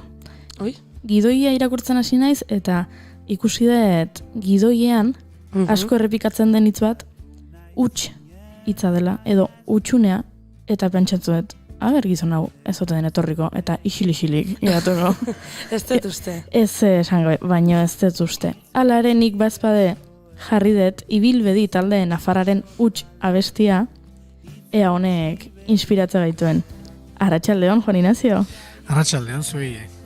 Beraz, huts eta betea dela esan dezakegu gorko gaia. Asko gustatu zait egin duzuen komentario, ez zaiten bururatu. Oso oteitza noa izango nintzateke hori iragarri eta gero ez etortzea. Sango nuke. Bueno, gu alare ez gara artistak, eta beste, ez ditugu lagoak egingo. Baina bai, oteitza pixka eta itzekitzat hartu gaurko gaia zehatzeko, ez da? Arek egin baitzituen, hutsaren inguruko espekulazio estetikoak, berak esaten zuen bezala. Bueno, espekulazio, oteitzak ez dakit bere buruari inoiz izen hori jarri zion. Espekulatzea? Ez, hermeneuta. Hermeneuta ez dakit inoiz bere buruari jarri zion, baina hermeneuta gisa jardute zuen denbora osoan, ez da, etengabe. Hermeneuta ustet komentatu genuela hemen, baizpare, lehenago entzun ez digun norbait, entzuten ari bada, hermeneuta da astronauta bezala, bakarrik espazioan daun artean jainkoa ikusi duena. Hori da hermeneuta, ez da? Orduan jainkoak egi bat errebelatu dio eta egi horren jabe itzultzen da lur gainera. Eta esaten digu hermeneutikaren goiburua, ez da? Hauzuk ezin dezu ulertu, baina oso importantea da. Eta horrek balio du erligiorako, balio du antropologiarako, balio du estetikarako, arterako, nahi duzun gauza guztitarako. Guztien artean dagoen goiburu bera da, ez da. Hau oso importantea da, baina zuk ezin duzu. Bueno, hermeneutikaren kontrako txertoa izaten da, hain zuzen ere, jendeak ulertu ditzaken gauzak esplikatzea, ezta? Eta hermeneutaren errebindikazioen aurka nolabait edo haiek gezurtatzera doana, eta lehen esan dugun bezala, Otoizaren hutsa, hitzekitzat hartuta, hutsaz eta beteaz hitz egingo dugu, hutsaren eta betearen esparru ideologikoaz, euskeran hizkuntzan utzi dituen aztarna, edo ez genuke esango gaurkoa dienik, segura asko ez, baina gaurko hizkeran ere utzi ditu hainbat aztarna, garai batean hitz hauek nola ikusten ziren, eta hoien inguruan dauden iritzi, oniritzi, gaitzirizpen, eta hoiek denak nondik datozen, eta pixkat horren inguruan hitz egiteko. Oso aproposa guretzat, ze gure estudiotik atera eta metro batzuk oinez ibili ezkero, Oteizaren ata huts eskultura daukagu hementxe bertan. Beraz... Horren instalazioaren ingurun izan zianak, beste baterako ziko ditugu. Baina hermeneutikak zer ikusi handia izan zuen horretan, eta hau oso importantea da, baina zuk ezin duzu ulertu horrek jende asko bildurtu zuen. Noski. Eta, bildurrorren pean egin ziren gauza asko, ez da.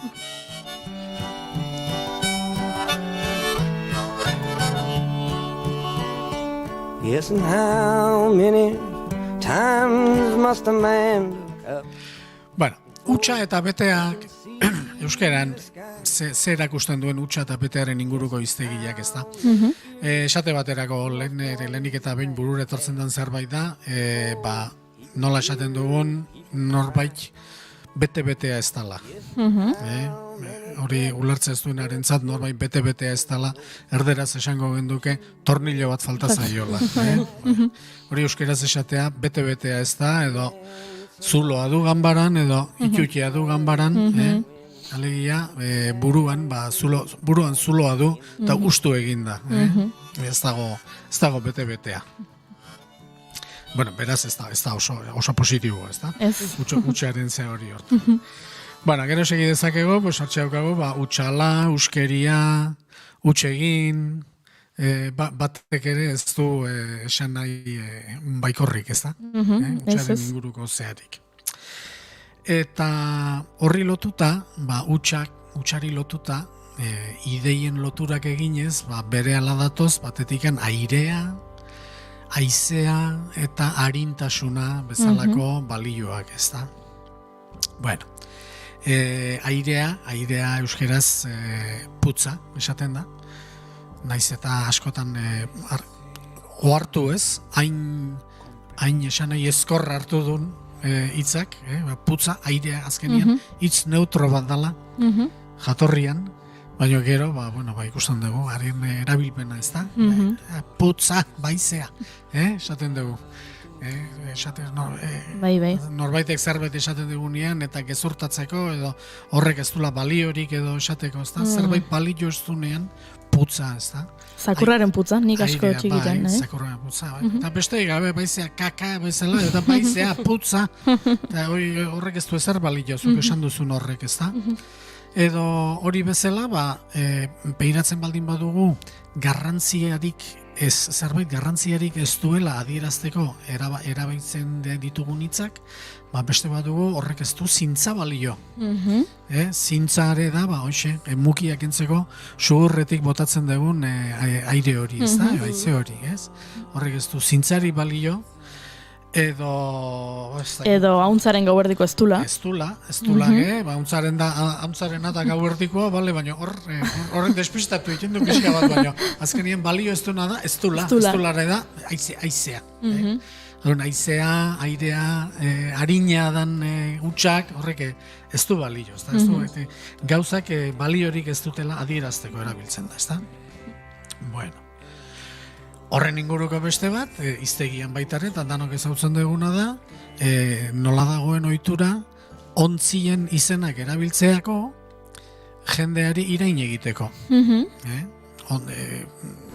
Nik uste unibertsalena euskeraz diela, ontzien izenak, tonto lapiko, esaten denean, edo segapoto erabiltzago, agian beste sentidu batean olopoto, ez dakit hori izautzen dezuen, gure etxean asko esaten, olopoto esaten da norbait hola despistatu da, nien gauza bat esan da, konturatzen ez da nien, ez da?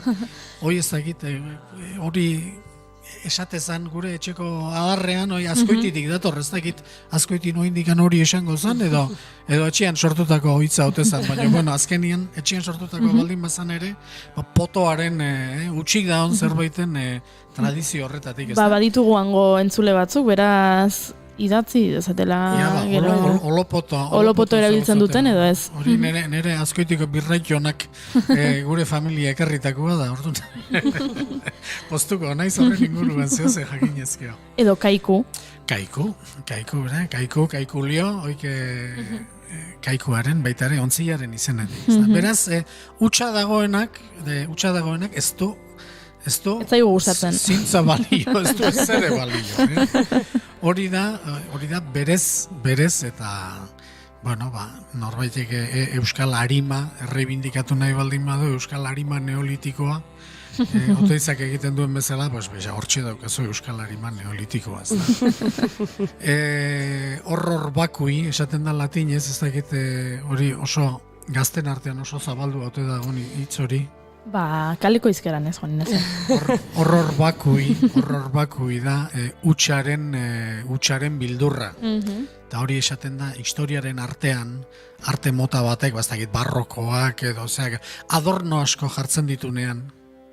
Beste arte mota batzutan, dana oso lixoa da, ez dakit hemengo kutsarik zaharrenak esate bateako oso lixoak dira, adorno gabe, eta gero dator utxaren beldurra edo utxaren gorrotoa edo dana bete behar, dana adornoz josi behar, ez dakit alhambra eta arabiarren artea eta bakizu, dana da bete inda, ez da? Bueno, hor, artearen historian, horror bakui esate zaio horri, ez da, utxaren bildurra edo utxaren gorrotoa, ez da. Oso nordikoen kontrakoa. Hori da. Eta hemen, horror bakui hori, ez da egon da iztegian hori bai.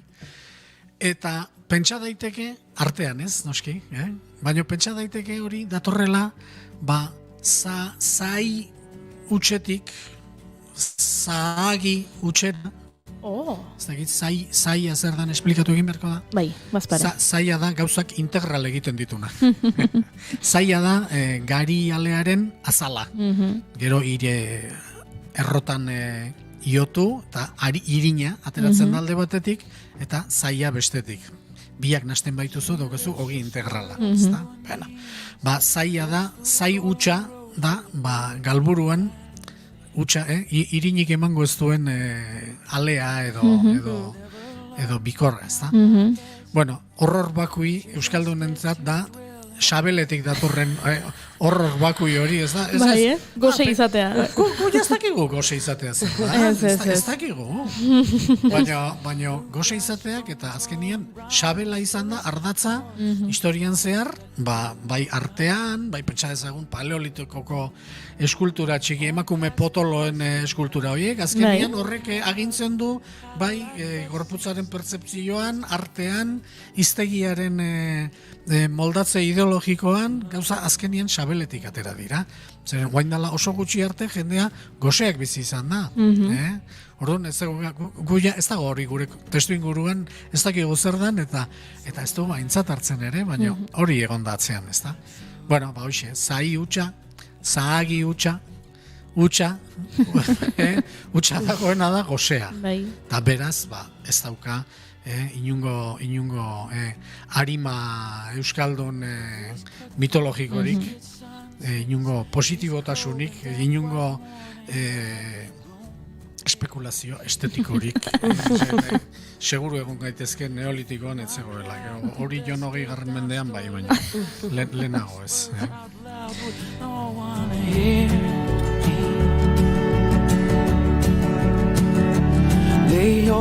Eta hau da Empty, abestia, Rai La Montañerena, eta irutu zego oso aproposa utxunea izpide izan da abestia hau jartzea.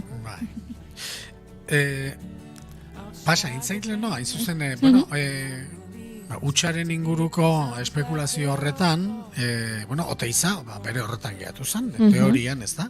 Baina ez da hilebete izango, prentsan irakurri genuela, ez da, New Yorken, artista batek, 15.000 eurotan saldu zuela utxa. Utxa, ez? Utxa, baina beak agindutako inguruan gaine. Ez zuen bakarrik kobratu. Intzituen, 15.000 euro kobratu, eta gero gainetik agindu zien nola jarri behar zuten bere utxa, pedestal baten gainean, eta inguruan, hormatan, eta zer egon behar zuen bere utxa benetan ondo egoteko. Bai, oida, beak... Oida talentua, oida. Egia da, Salvatore Garau izena du artistak, eta Garau? Saldu du... Garau utxa?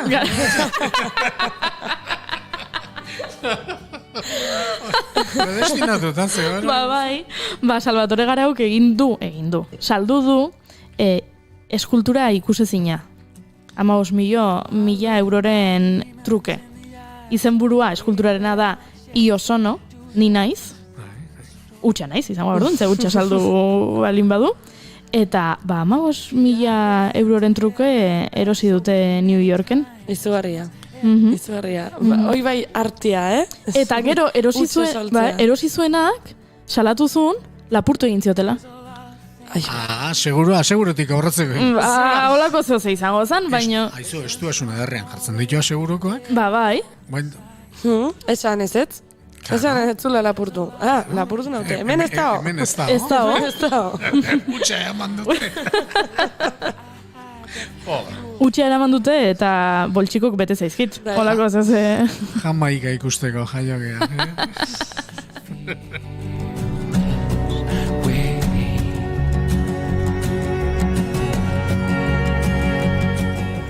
Bueno, horren inguruko beste hitz bat, oso polita, eta ikiztakit, nik uste gutxi erabiltzen dela gaur egun da, zaputza. Zaputza. Zaputza da, guretzat, agian izango ditu, beste tokitan, beste azepzioak, baina zaputza guretzako da umearen aserrealdia. Bai. Serioa ez den aserrealdia edo parregarria den aserrealdia. Guretzat bainipin hori da, zuentzat ere. Neretzat ez. Lezon ez ez. Neretzat, ez detitzen lezotarren. Ez, kasketa. Bai, uxe. Gu kasketa esategu. A ber, esan nahi dut, ez da, aserrealdi bat izan daiteke bildurgarria. Bai. Baita aserretzen da, eta goi, ze pasa behar zaite, ez da? Zaputza ez da bildurgarria. Da,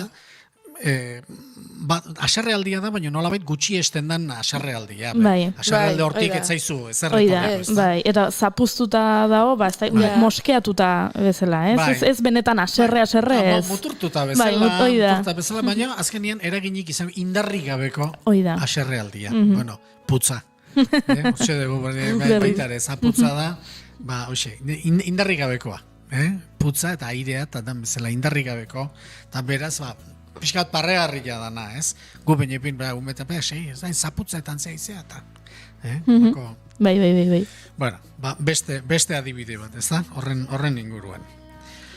Eta gero, horren antzekoak, pixka bat diferente, baina antzekoak, alare die, haizearen ingurukoak.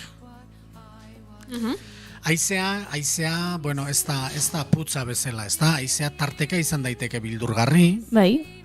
Izan daiteke bildurgarri, indarra duelako. Naiz eta bertso zahar batek esaten duen bezala, ez da ikusten, baina haze indarra duen. Baina, alare, Euskal hiztegian nolabait gaitzezpeneko kutsua du gehien bat. Eta zergatik, indarra bai, baina laneako balio ez duna. Haizeak laneako balio du? Bai, Holandan. Gaur egun ez genuke, ez, baina haizeak gehien bat hori, bueno, hemen ez dakitzen batean aprobetxatu dugun haizea, 10. mendean bai, aprobetxatzen zen. Bueno, hori beste kontu bat, oso polita, kontatuko dugu. Baina ez dugu hemen izan, Holandan segura asko ez zuten hau egingo, baina hemen haizea esaten danian eta gaitzespenezko ze hau dagonean da, haize zakarra, boladaka jotzen duen haize zakar horrek. Jose indarra duen, dana kalteako, pikardi gileko. Bueno. Horren inguruan badago baitare, pertsonei aplikatzeko hiztegi bat sortzen da. Haize buru, txoro haize, hemen behin asko esaten da inguru honetan, txoro isia. Txoro isia esango zenduke, nik ez dakit toki guztietan esaten dan, horregatik adibide bateo jarriko dugu, ez dakit kalean pasatzen dira bat tarteka motorra gineala, hotxa hundi jaiten motorzalea zeak. Entzun, hemen naiz. Hoi da, jendeak begira diezaien eta, ez da, bueno, hoi izango, txoro isia horri esango geniak, ez da. Aizia bezala, indarra baina laneako balio ez du. Beraz, probetxurik gabeko, eta hori ere, aizea eta putza eta hutsa eta horren guztia horren inguruan. Azken danak dira gauza harinak eta gauza harinak errez mugitzen dianak, horrek guztiak dauka gaitzespeneko zea bat, ez da? Lehen osan gendu, noin dala astepare bat edo egon. Bai. Iritzi batean, egon. Egotea, trinkotasuna, astuntasuna eta erakusten duten horiek ondo daude gaur egun indikan iritzi aldatzen ari txakete esaten dira. Oso gaizki ikusi daukagu. Oso gaizki, bai. Harina dana, kaskarina, bateti, hankak harinak eta buru harinago, inauteritako kanta batek esaten duen bezala, harintasuna gaitzetxita da. Harintasuna, dana dator leku beretik. Dana dator leku beretik. Gehienetan plazakutsak isilean zabala. Bueno, beste, hitz gehiago, arroputza. Arroputza. Hori ere da, arroa, zer da, arroa da aizez beteta dagoena. Gehimet, txaurila ikusten duzunean, nola arrotzen dan, bola bat eginda nola jartzen dan, berez dena baino askoz handiago dela itxura egiteko. Eta putza, arroputza, aizez betetako arrotasun bat. Sustantzirik gero, mamirik ez daukena barrenian, itxura horren azpilan. Zer gehiago esango genduke, honen inguruan, uste nahiko esan dugula. Itz asko aipatu ditugu, bai? Bai, geho, aizeak berriz, kontraste bezala gaur egun, gure artean, gure gaurko munduan, badu alako balio poetiko bat, ez da, aizeak. Aizea asko ikusten, hiletatan eta zeatan, aizeak eta aizeak, bueno, aizea da, zeharo Indo-Europar adarretik datorkigun kontua, aizea da, mugari gabeko munduaren adierazlea, batetik bestea eramaten zaituena, lurrari lotzen ez zaituena, lurratik gora egiten laguntzen dizuna, eta abenturarekin, eta zearekin lotzen dena. Bueno, gaur egun gure artean eta euskaldunen artean aizeari buruzko halako metafora polit iruditzen zaizkigun metaforaik egiten ditugunean, aigea hanka sartzen beste gure ez dala esaten dugun beste esparru horretan, ez da? Besterik gabe jakitu nizateko gauzoiek nondik datozen eta horrekin lotuta badegu baita ere El Conquist ditzen dan programa. Sikiera euskeraz ez da, Bai. Egunen batean euskeraz jarriko lukete. Bai. Eta danak irentxi, ez da. En fin, aiziaren aprobetxamentu ez da, gai aldatzen dugu, ez da, horrekin zer ikusirik. Bai, baina 10. mendean Euskal Herriak izango zuen estampa benetan ikusgarria izan behar zuen.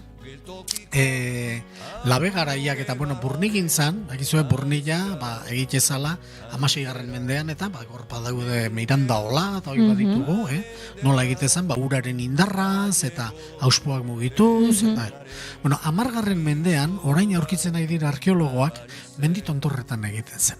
Ara? Menditontorretan eta zien aizeolak. Ez zien urolak, zien aizeolak. Eta jartze ziren labe txiki batzuk eta mendigainetan zegoen haizearen indarra aprobetxatzen zuten auspolanak egiteko eta su horiek eta bizitu eta temperatura altuak lortzeko mehatza urtu eta burnila hortiken ateratzeko. Orduan, pentsatze estampa izan behar zuen, dana su txikiak, bastakit gaur egun, San Joan bezperan ikusi daiteken zerbaiten antzekoa, baina mendi tontorretan, hilaratan, olako aizeola pila bat jarrita, eta iluntasunean dana gori. Zer estampa politia izan behar. Oso politia. Egunen batean ia, pelikulan baten erakusten diguten. Bai, ederra da oso.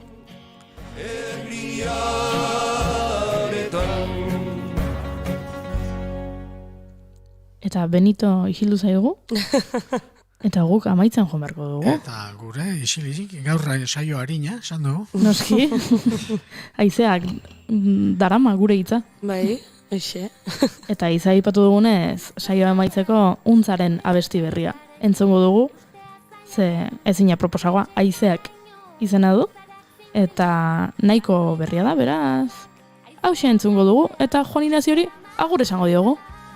Plazer utxea izan da azkeneko hilabeteetan zurekin misterioak argitzen ibiltzea, asko ikasi dugu, eta eskerrik asko besterik etzaigu beratzen.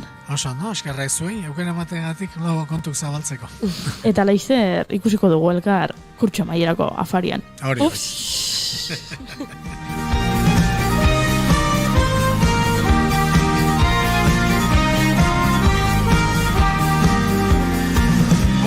Badakizu, ez dela bat erresa eta ondo maitatzeko.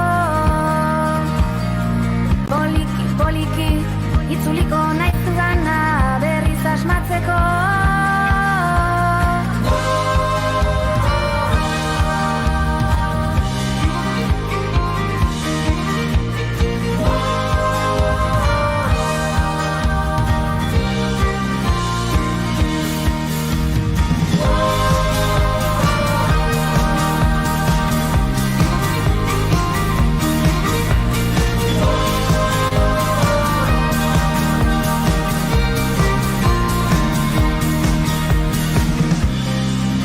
Caminat entre tempestes, però ara tornem seguint el vent. Des d'una nit de primavera, cremarem els mals moments, massa bé. Som les de sempre, amb les de sempre. Som les històries que ens han forjat. Som tot allò que ens queda per viure. Som cada crit de llibertat.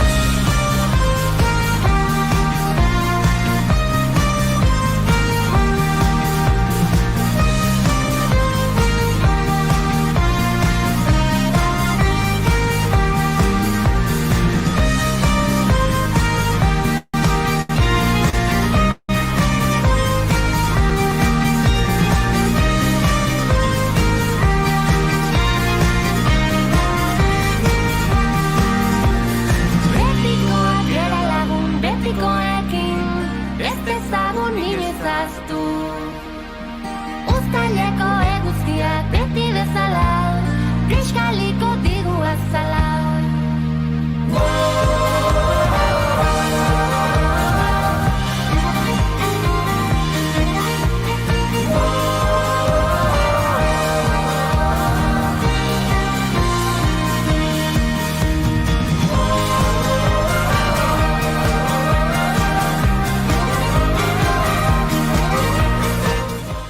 Eta guk agur esan behar dugu, 6ak dira, bukatu da. Bukatu da, zakabo. Bagoaz, agur, eskerrik asko.